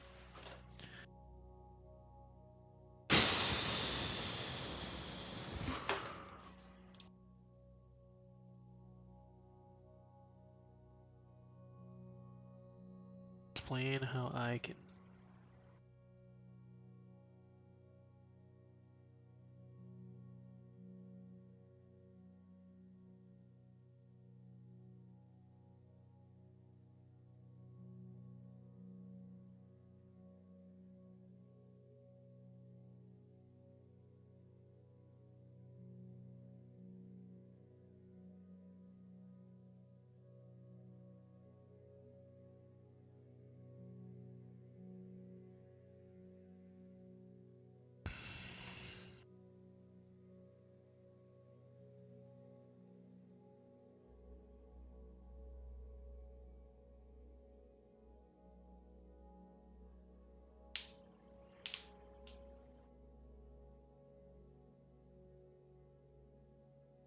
Yes.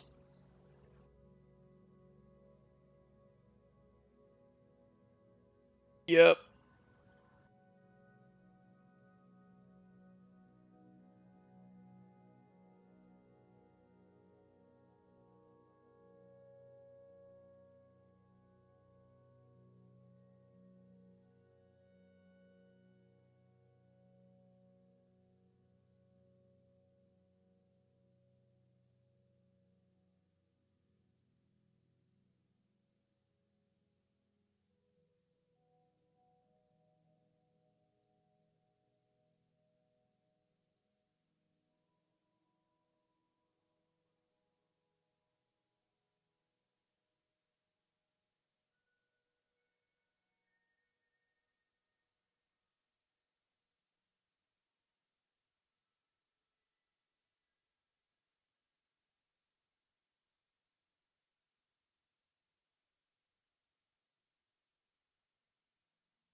Where does the L go?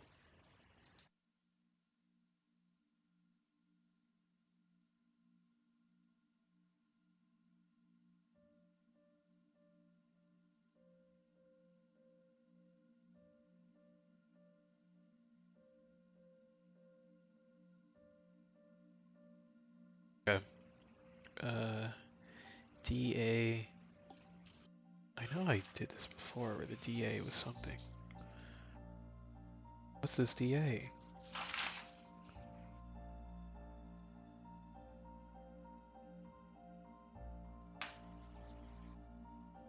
Oh, it's the length A. Yeah, it's ADR, right? ADR. So then we'll get that our EMF is equal to negative d by dt. Integral of B ADR. Right?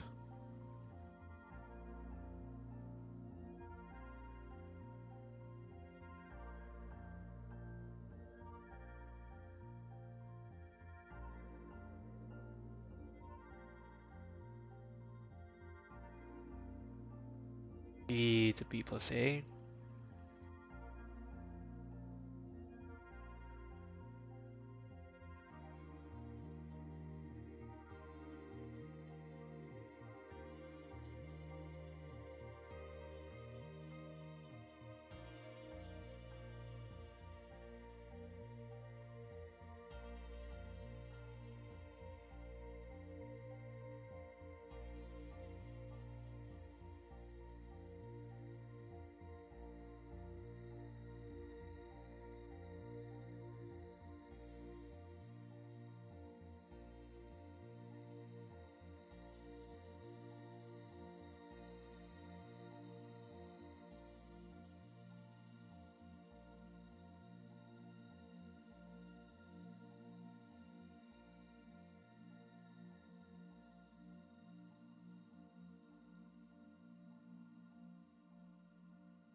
It's B we just find from Gauss's law.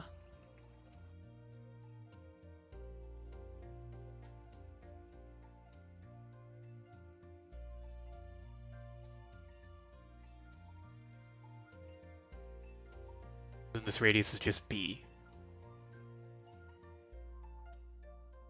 Or is it A? No, this radius is B?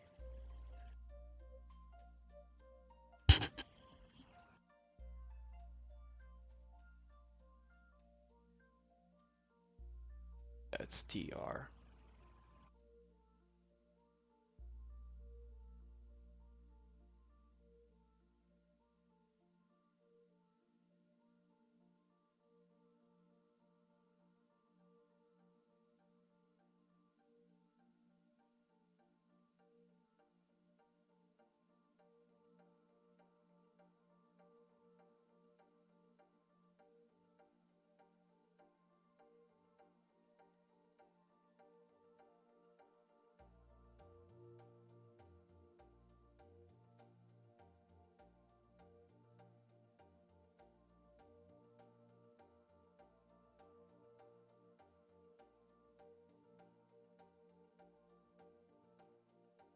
Yeah, it's changing by some DR. DR.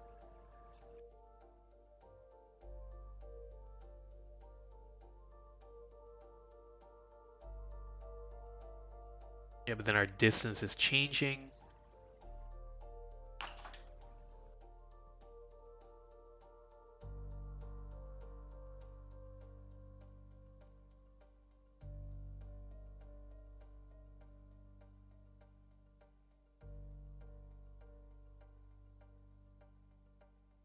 fuck.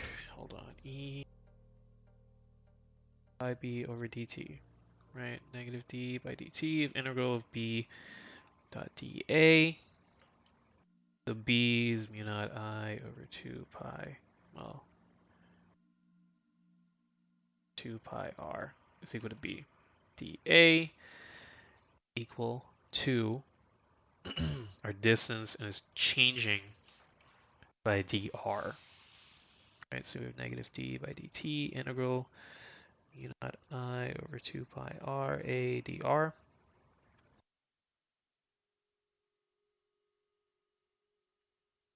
Alright, which then, using our same logic, negative d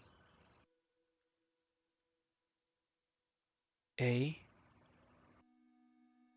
Yes, mu naught I over 2 pi times a integral 1 over r dr from b to b plus a. Yes.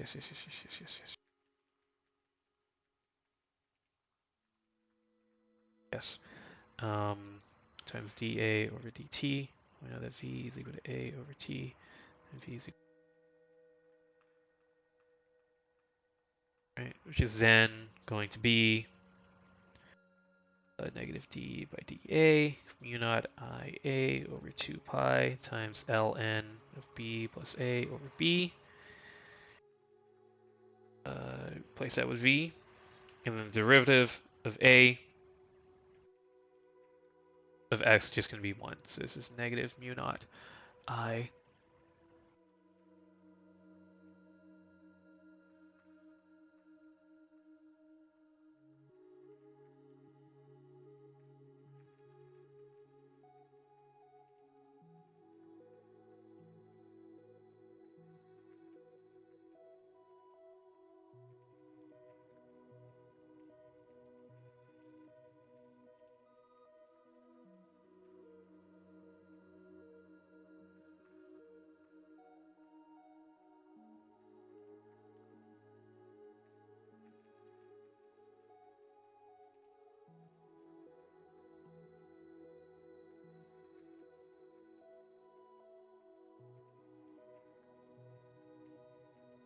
First one, we look at in the same direction.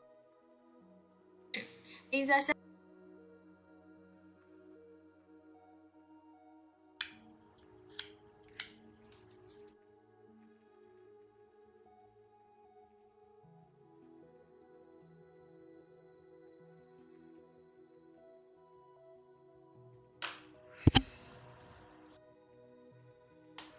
How do we reconcile this negative sign, though? How do we reconcile this negative sign? Is E a... No, E is not a vector. But d5b is a vector. Oh, I think our flux will be in the negative direction. That's how we'd fix this negative sign, is that our flux is in the negative direction. Right, because we have something pointing inwards. Flux is pointing into the page, so if it's pointing in, right, then or we have a magnetic field that's pointing into the page, so then our flux pointing in, since it's moving away, will our flux increase or decrease?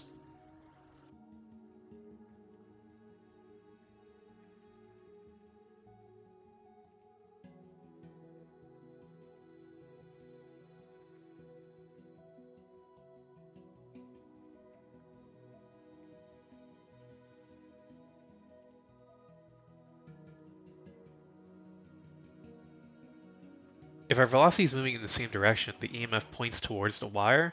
The EMF would point towards the wire, creating a magnetic field coming outside. The fuck? same direction. So this case is the short wire will moving down, right? See, this is a magnetic field by the long straight wires. It is pointing in, right?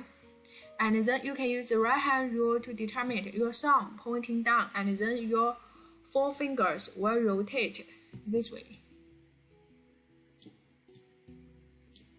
See, this is how it rotates. When it rotates, so at this side is in. Next one, how can you determine the magnetic field density? For this small bar, still right-handed rule, right? You use the magnetic field density go through your four fingers, right? And then your right hand, and then your thumb pointing to this direction, so pointing down. So it's pointing down, and then your four fingers must be this way. If you just open your right hand, so this is your thumb in the V direction, of course your four fingers will point to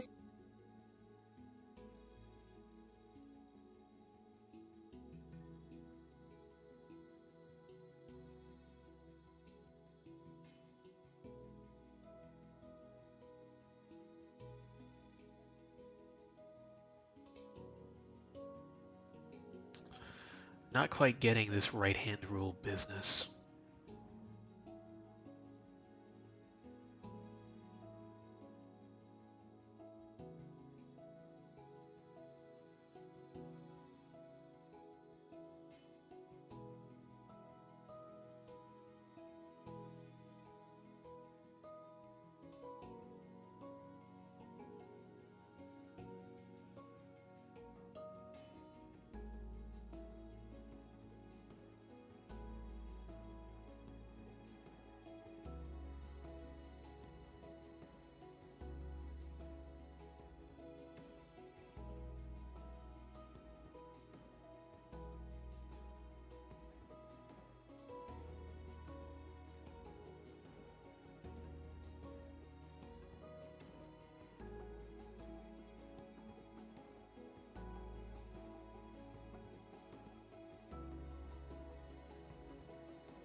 So our wire is moving down. I'm not quite getting it. Our wire is moving down. Why is the flux increasing if V points in the same direction as I?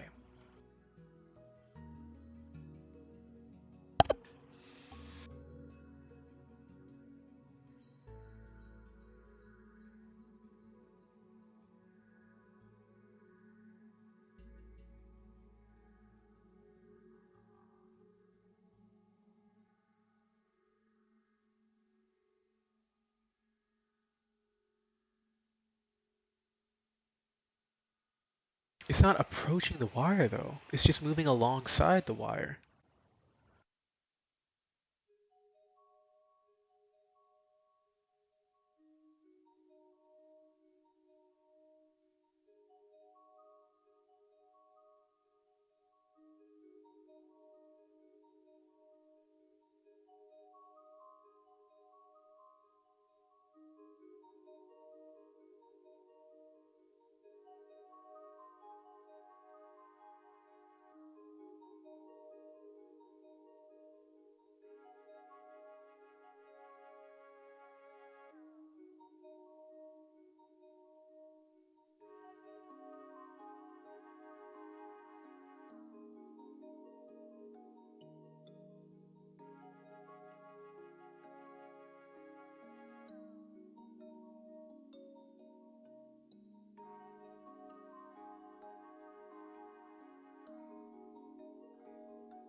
It's moving through this magnetic field.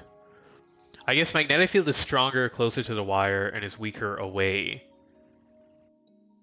So as it's moving through, it'll induce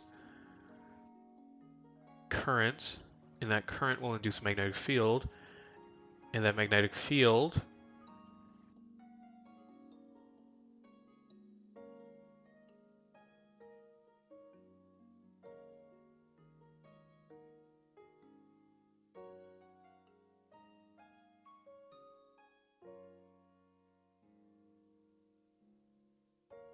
the rod is moving parallel to the wire, not towards or away from it. How then can I deduce increases or decreases? So, right, this one. So the EMF points toward. I guess you could just right hand rule it. Like you could be like, okay, flux is pointing inwards, it's moving that way. So flux is pointing inwards, and it's moving side. Current will. Oh, actually, yeah. I mean, yeah, it does actually work. Right hand. Okay, right hand rule.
the wire. This is a direction. And another thing in the opposite direction. In the opposite direction, this time the V is up, right? So your right hand point, the thumb pointing up. Open your right hand. So notice the magnetic field density goes.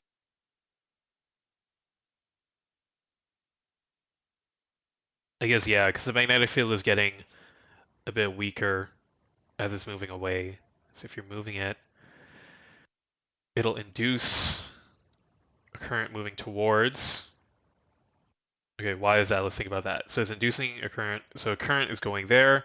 So it's so one side is going into and it's going against. Oh, because I guess you can see the negative space. The area here is increasing, so there's going to be more flux. So it needs to oppose that magnetic field. But then the area here is decreasing, so there's less flux in this empty space. So then it has to go into to increase. Okay, yeah, you can kind of think of it like that. Bullshit reason.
The sign, though. How the fuck do you figure out the sign?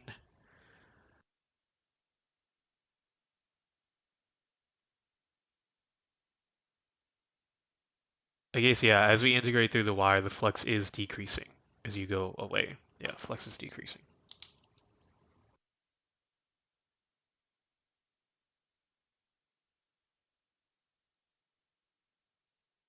Yeah, flux is decreasing through the wire.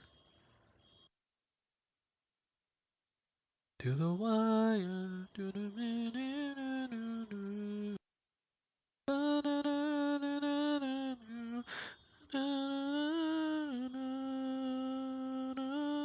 to the wire, to the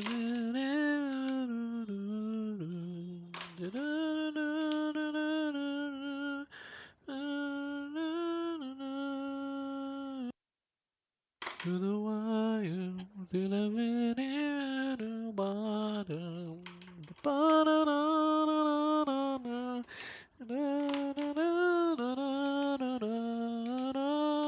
to the wire.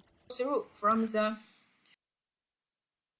face of your hand to the back of the leg, right? By this The EMF should be the same, even if it's pointing away.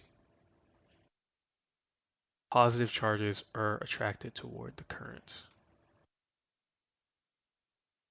This EMF points toward the wire. Positive charges are attracted toward the current.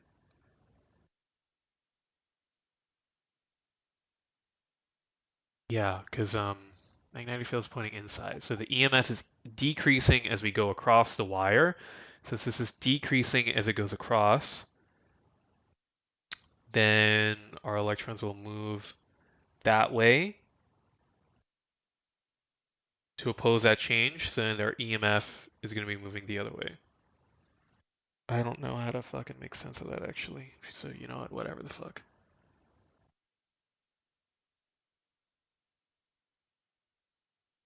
Whatever.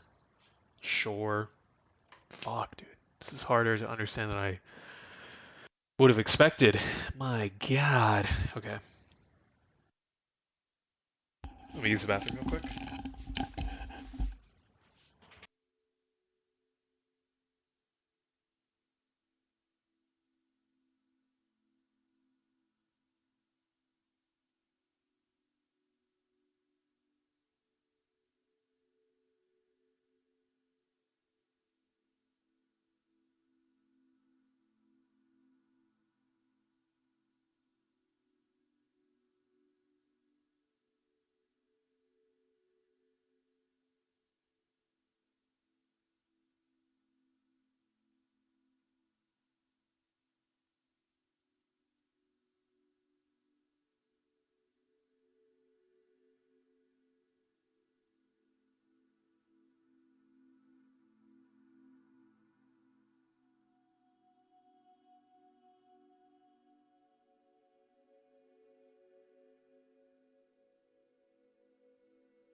Okay.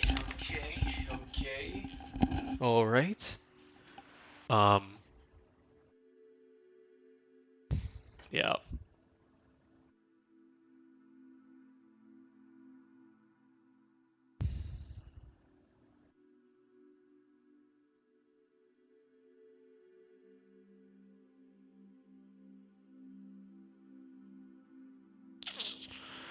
Even through the wire,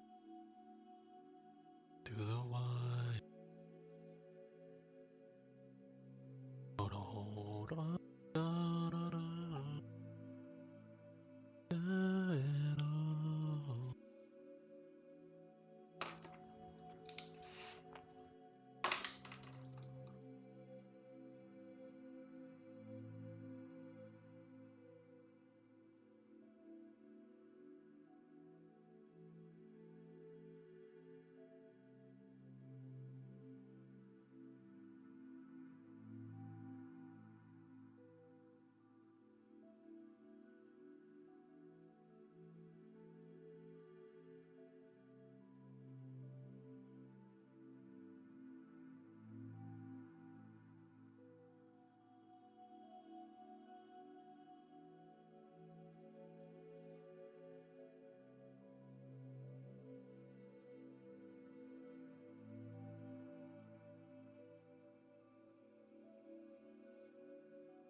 Yeah, so most of this can just be fucking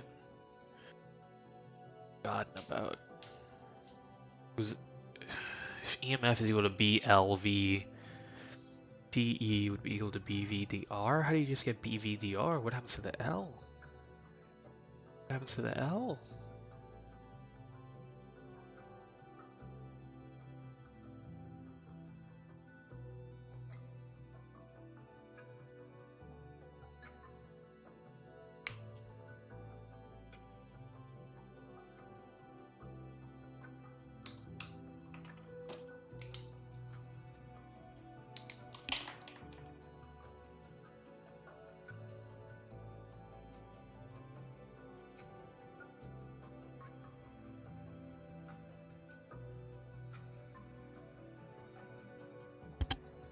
Okay. Welcome to my channel. I'm Zhang Jingxu. Really loud. Power 54 in chapter 29.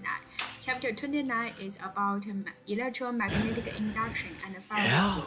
So there we look at this system. So in this circular region, we have a uniform magnetic field density P, right, pointing inward. And then at this location, we have a positive charge. So now, if the magnitude of magnetic field density now decrease, what force will act on this charge Q? So this is the Maxwell equation or something. We know this should be the pretty changing easy. magnetic field density will produce electric field density, right? So how is this possible? This is Ampere's rule, right? We can draw a circle Q, just with a radius r as 0.1 meter. So right, and so inside this circle, we can see magnetic field density decrease. Now, can you determine the induced current in this case? Yes. So we can say induced current, we can say it is pointing in, right, and decrease. So that means the induced current will compensate this decrease. So now we use the right hand rule, You'll point out. Thumb pointing in. So our forefinger will rotate clockwise. Agree? This way. And at the charges point, it is pointing down. Agree? So therefore, we can determine the direction. The force act on this charge, positive charge, the direction is pointing down, right? Pointing to the negative y direction. So we can write it as the negative drive. What? Okay, what have we even asked? Find the force. Okay, so there's a uniform magnetic field pointing into the page, an XY coordinate system. If the magnitude of the magnetic field is now decreased,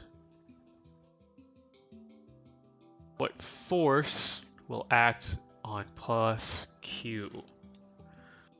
Ask what the force is going to be on plus Q. Now the force is equal to QE. Force is equal to QE. This is just like a law.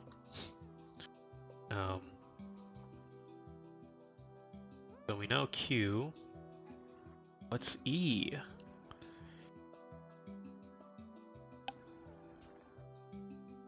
Use Gauss's law. E dot dl is equal to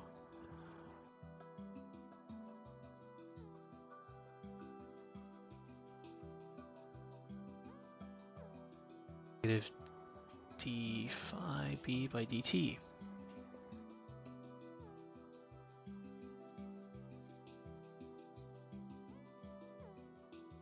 Right direction. So we solve this direction.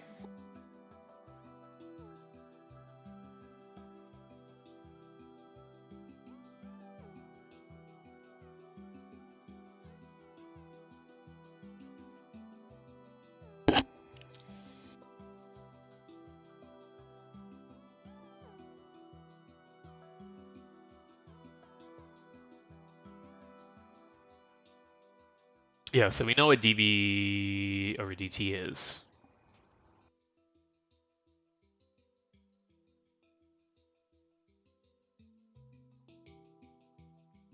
it's given to us by negative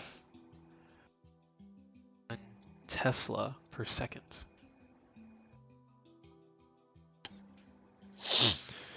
Ah, yes. Okay. So then E is going to be equal to negative 0.1 Tesla over 2 pi r seconds.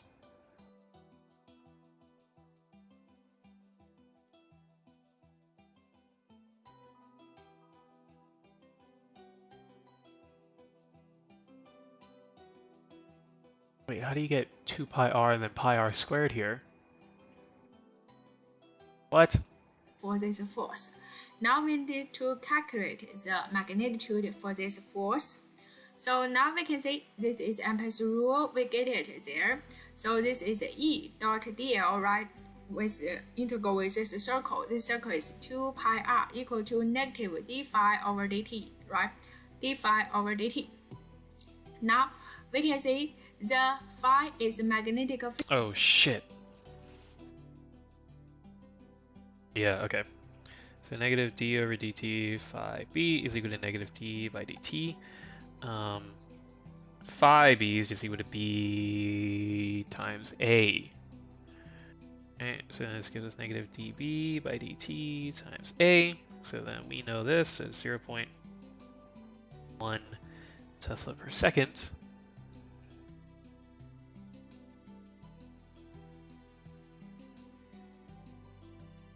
Times pi r squared. So then E 2 pi r is equal to pi r squared, 0.1 Tesla per second. Then E is going to be equal to pi. It's going to be equal to r 0.1 over 2.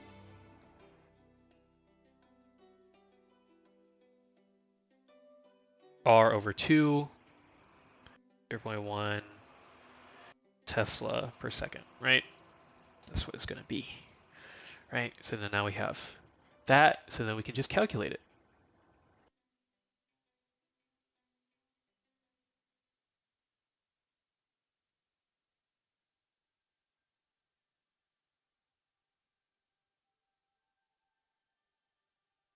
Yeah, so then therefore F is going to be equal to Q times E, which is just going to be equal to 1 times 10 to the negative 6 coulombs by 0.1 meters over 2 times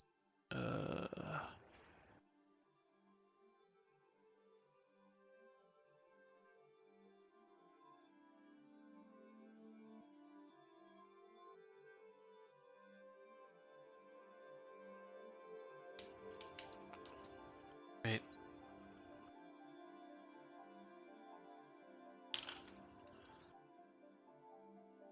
For direction decreases, so we want to increase our flux.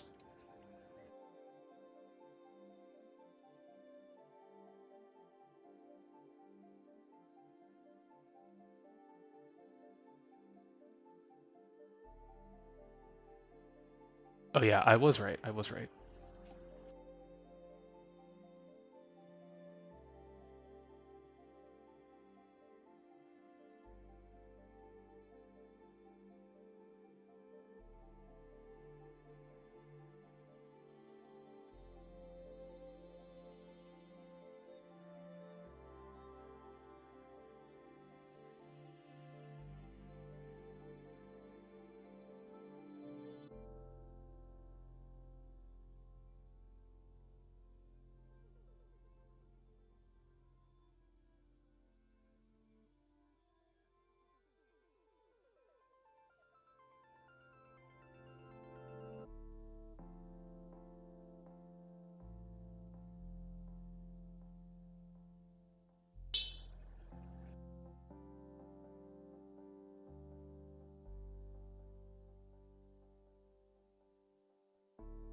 field density times the cross-section the electric field density as negative R on this positive charge is a charge times electric field, right? Now we input all the given. So we can see induced current, we can see it is pointing in, right, and decrease. So that means the induced current will compensate this decrease. So now we use the right hand rule, the thumb pointing in, so our forefinger will rotate clockwise. Agree? This way. And at the charges point, it is pointing down. Agree? So therefore, we can determine the direction. The force act on this charge, positive charge, the direction is pointing down, right? I don't actually know. What the fuck?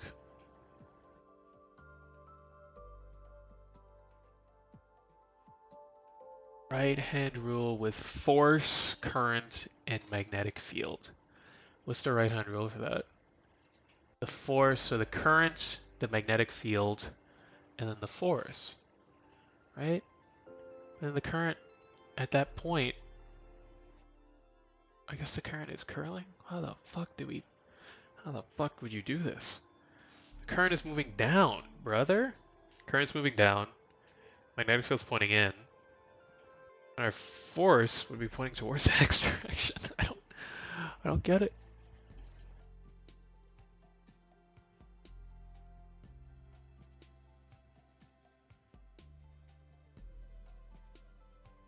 What?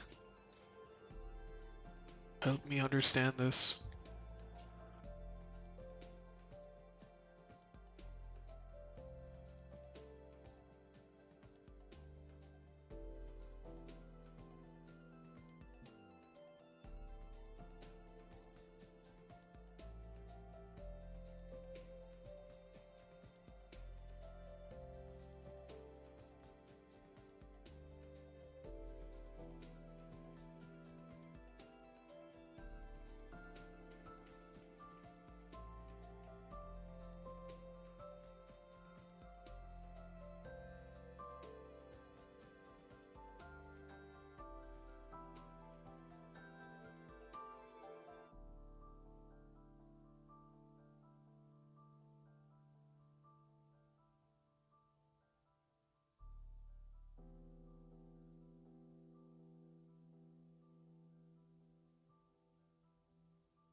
Pointing.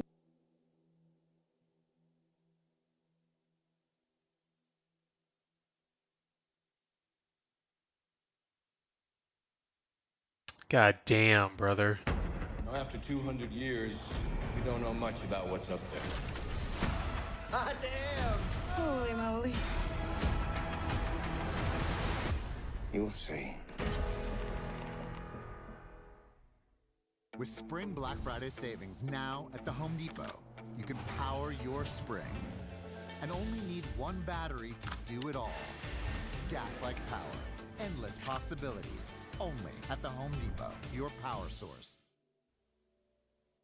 Carries a current of 5 amps in the presence you go by 1 so a force of amps subtract by and right. If we divide both sides by out, that 5. Of course, make sure you magnetic page and your page.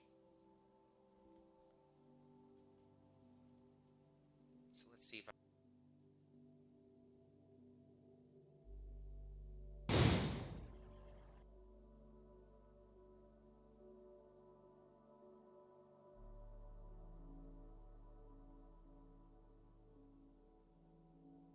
What the hell, brother? Current is moving clockwise.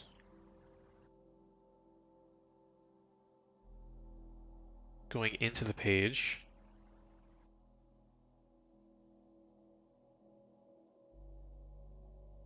pointing in the x direction.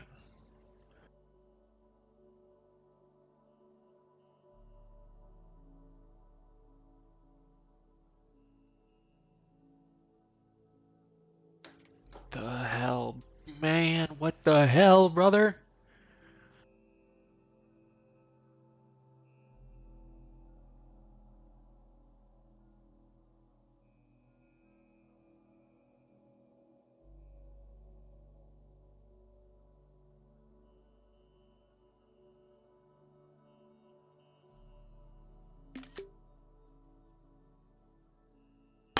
Therefore, the force on a positive charge along the positive x-axis would be down.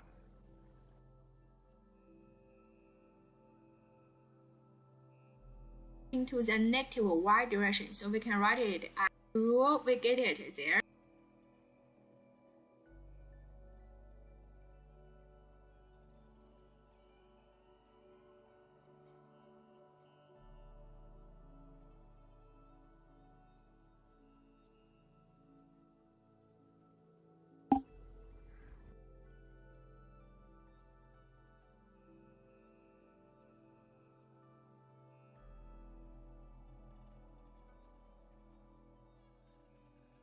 Yeah, it would flow in the clockwise direction.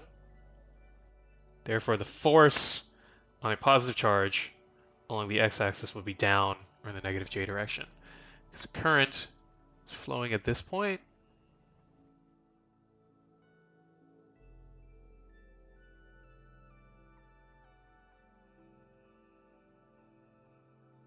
Current is from negative to positive, I guess.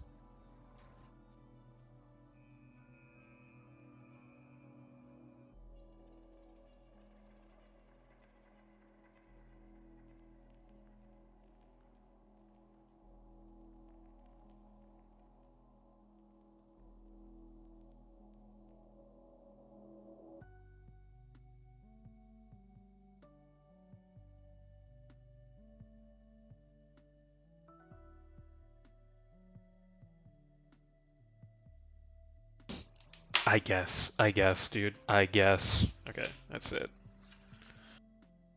Oh my god, okay. That's that. So now we're ready for tomorrow. With all of this.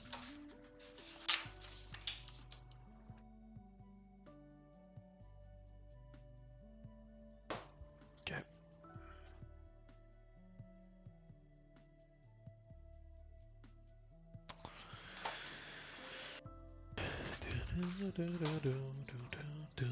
Okay, that's that.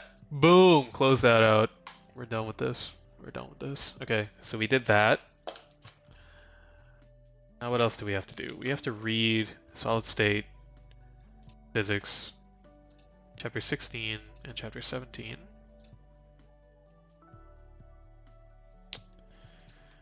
Kind of do not want to do that right now because that's a lot of work.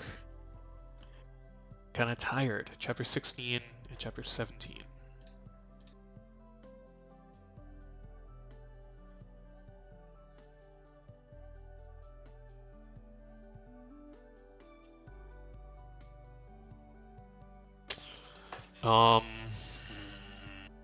Let me see. What's going on in solid state? Lectures. Let's see the lecture notes.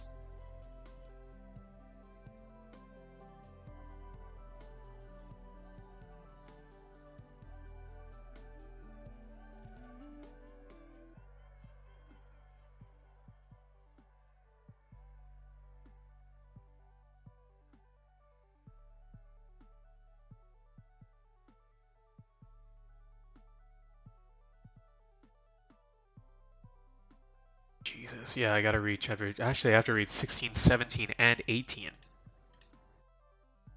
Jesus Christ. Okay.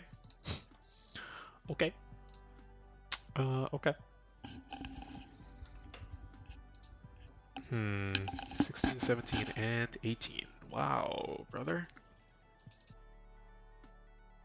Okay, I think this weekend, what I want to do is I want to read. I want to be caught up with reading everything.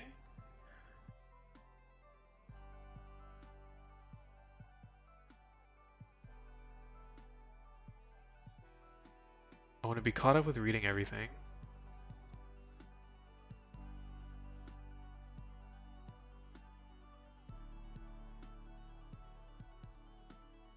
So that next week I can just be focused on reviewing homework assignments and shit like that.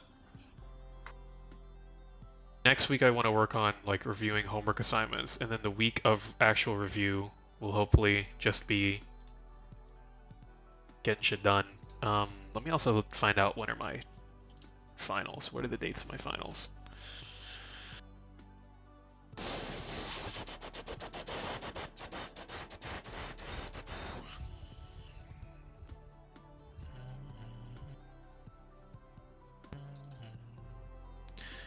May 6th, May 8th, and May 9th. Fuck, okay.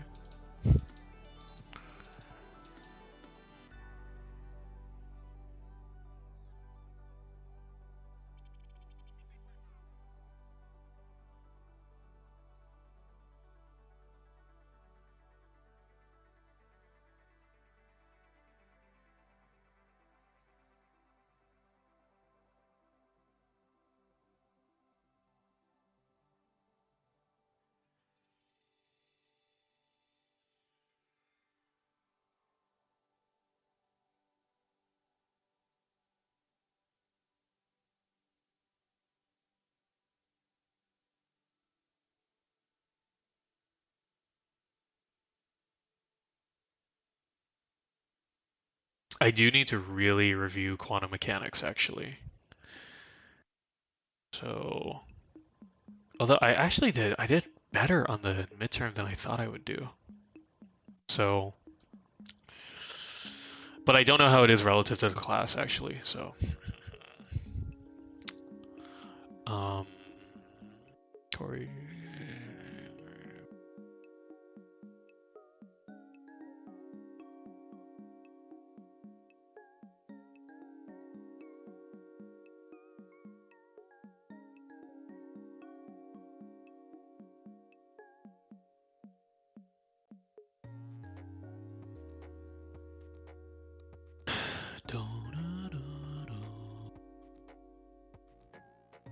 The 8th.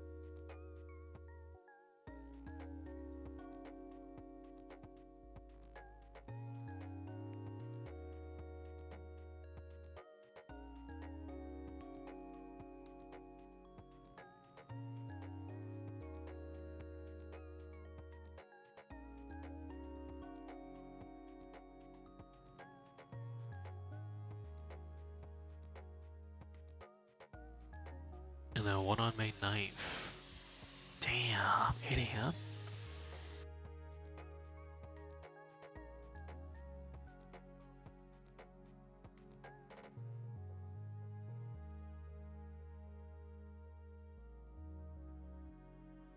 Okay, so at least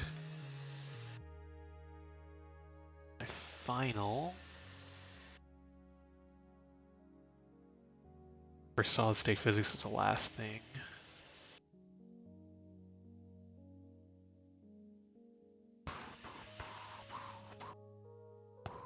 Okay. Okay, so if I finish all my reading by this weekend, right, then I'll have next week to actually review assignments, and then the week after that, it'll be chill, right? Okay, so today, what I should probably focus on is reading. I should read thoroughly as well, like I should read properly. So chapter 16 to 18, it seems like. Should work on that today and tomorrow, I think. What should I do right now? I think I should go out to walk right now because I've spent quite a while indoors preparing for tutoring.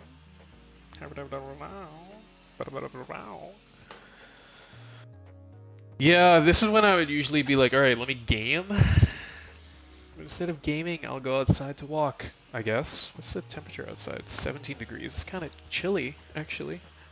A little bit chilly outside. God.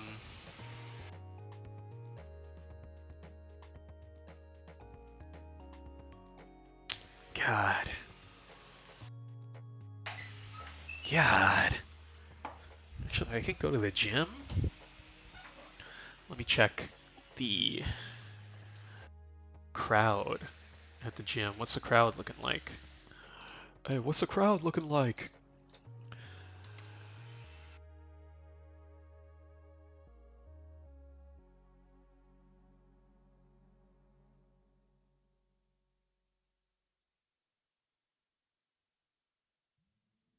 %68%, not super full, but also not free.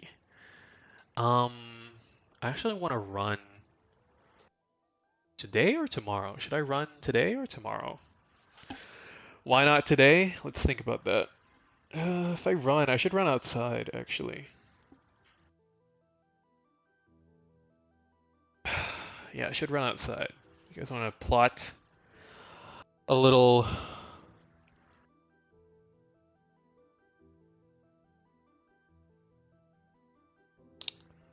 Let's do satellite view.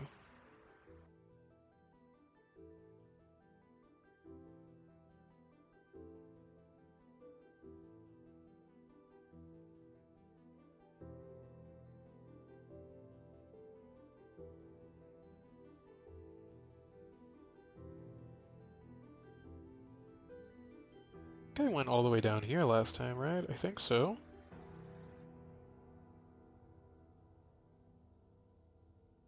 It's 1 kilometer. Really? That's just 1 kilometer? Seriously? What about to here? 1.5 kilometers. So 1.5 kilometers. Coming back is 3. If I do that again. I just go on the treadmill. Should probably just go on the treadmill. Because I can't figure out a fucking route.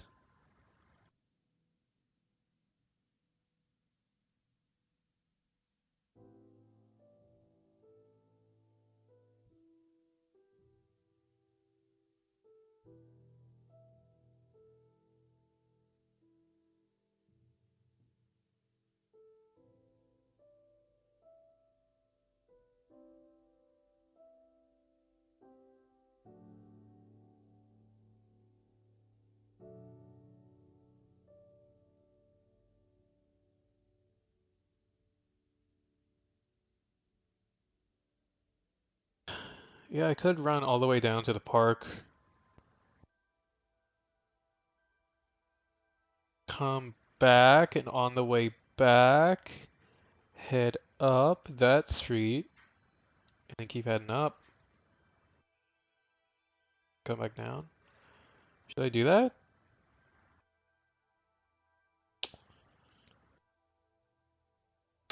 You know why I also don't want to run outside? I also want to run outside because it's kind of embarrassing. I don't know if I'm gonna like fuck up when running, like I'm not gonna run as fast or my pace or whatever.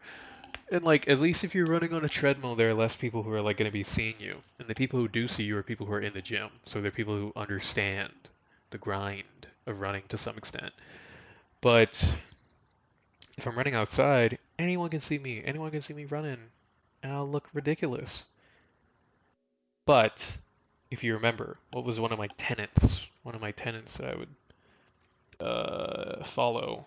One of them is I will never let fear stop me from acting on my purpose. And the reason why I wrote that as one of my principles, one of my tenets, is because a lot of the time I stop myself from doing something because I'm scared. I'm scared of how I'll be perceived, this, and that, and the other. So I think I'll just run outside, actually. I think I'll just do that. Yeah, I'll do that. I'll run outside. I'll just run. And another thing, I'm letting the excuse of like, oh, I don't have a route planned out. I don't have a 5K route. Motherfucker, I can find enough of a flat piece of land to run across to add up to 5 kilometers. I'll run down the park 1.5, run back, that's going to be 3, and then run down that one street, and then back, that's going to be like a kilometer, and then back, it's going to be like 5K. So boom, let's just do that. Let's just do that, guys. I'm going to do that, I guess. Yeah, I'm going to do that. Not an I guess. So I will do that. That'll be my victory. And that'll mean that I can scratch off not going to the gym today, because if I did go to the gym, I would just do cardio anyway, so it should be good. I just need to prepare my shoulders enough. It's a little bit sore. So I'll do some rotator cuff shit, holding this big old bottle. And then yeah, warm up for the run. I'm just gonna warm up. All right. So I'll see y'all. I'll catch y'all later. Catch y'all later. See y'all later. Catch you later. Peace out. I might be back to read chapters. I'm getting like a cramp in this. Ooh, in this section right here. Ooh. Ooh, kind of hurts. Oh, okay.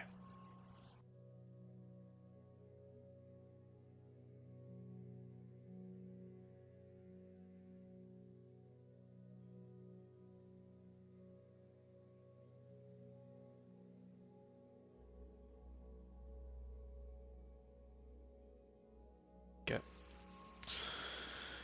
Well, I'm still getting a cramp there. Eee. Okay. Whatever. All right. Peace out.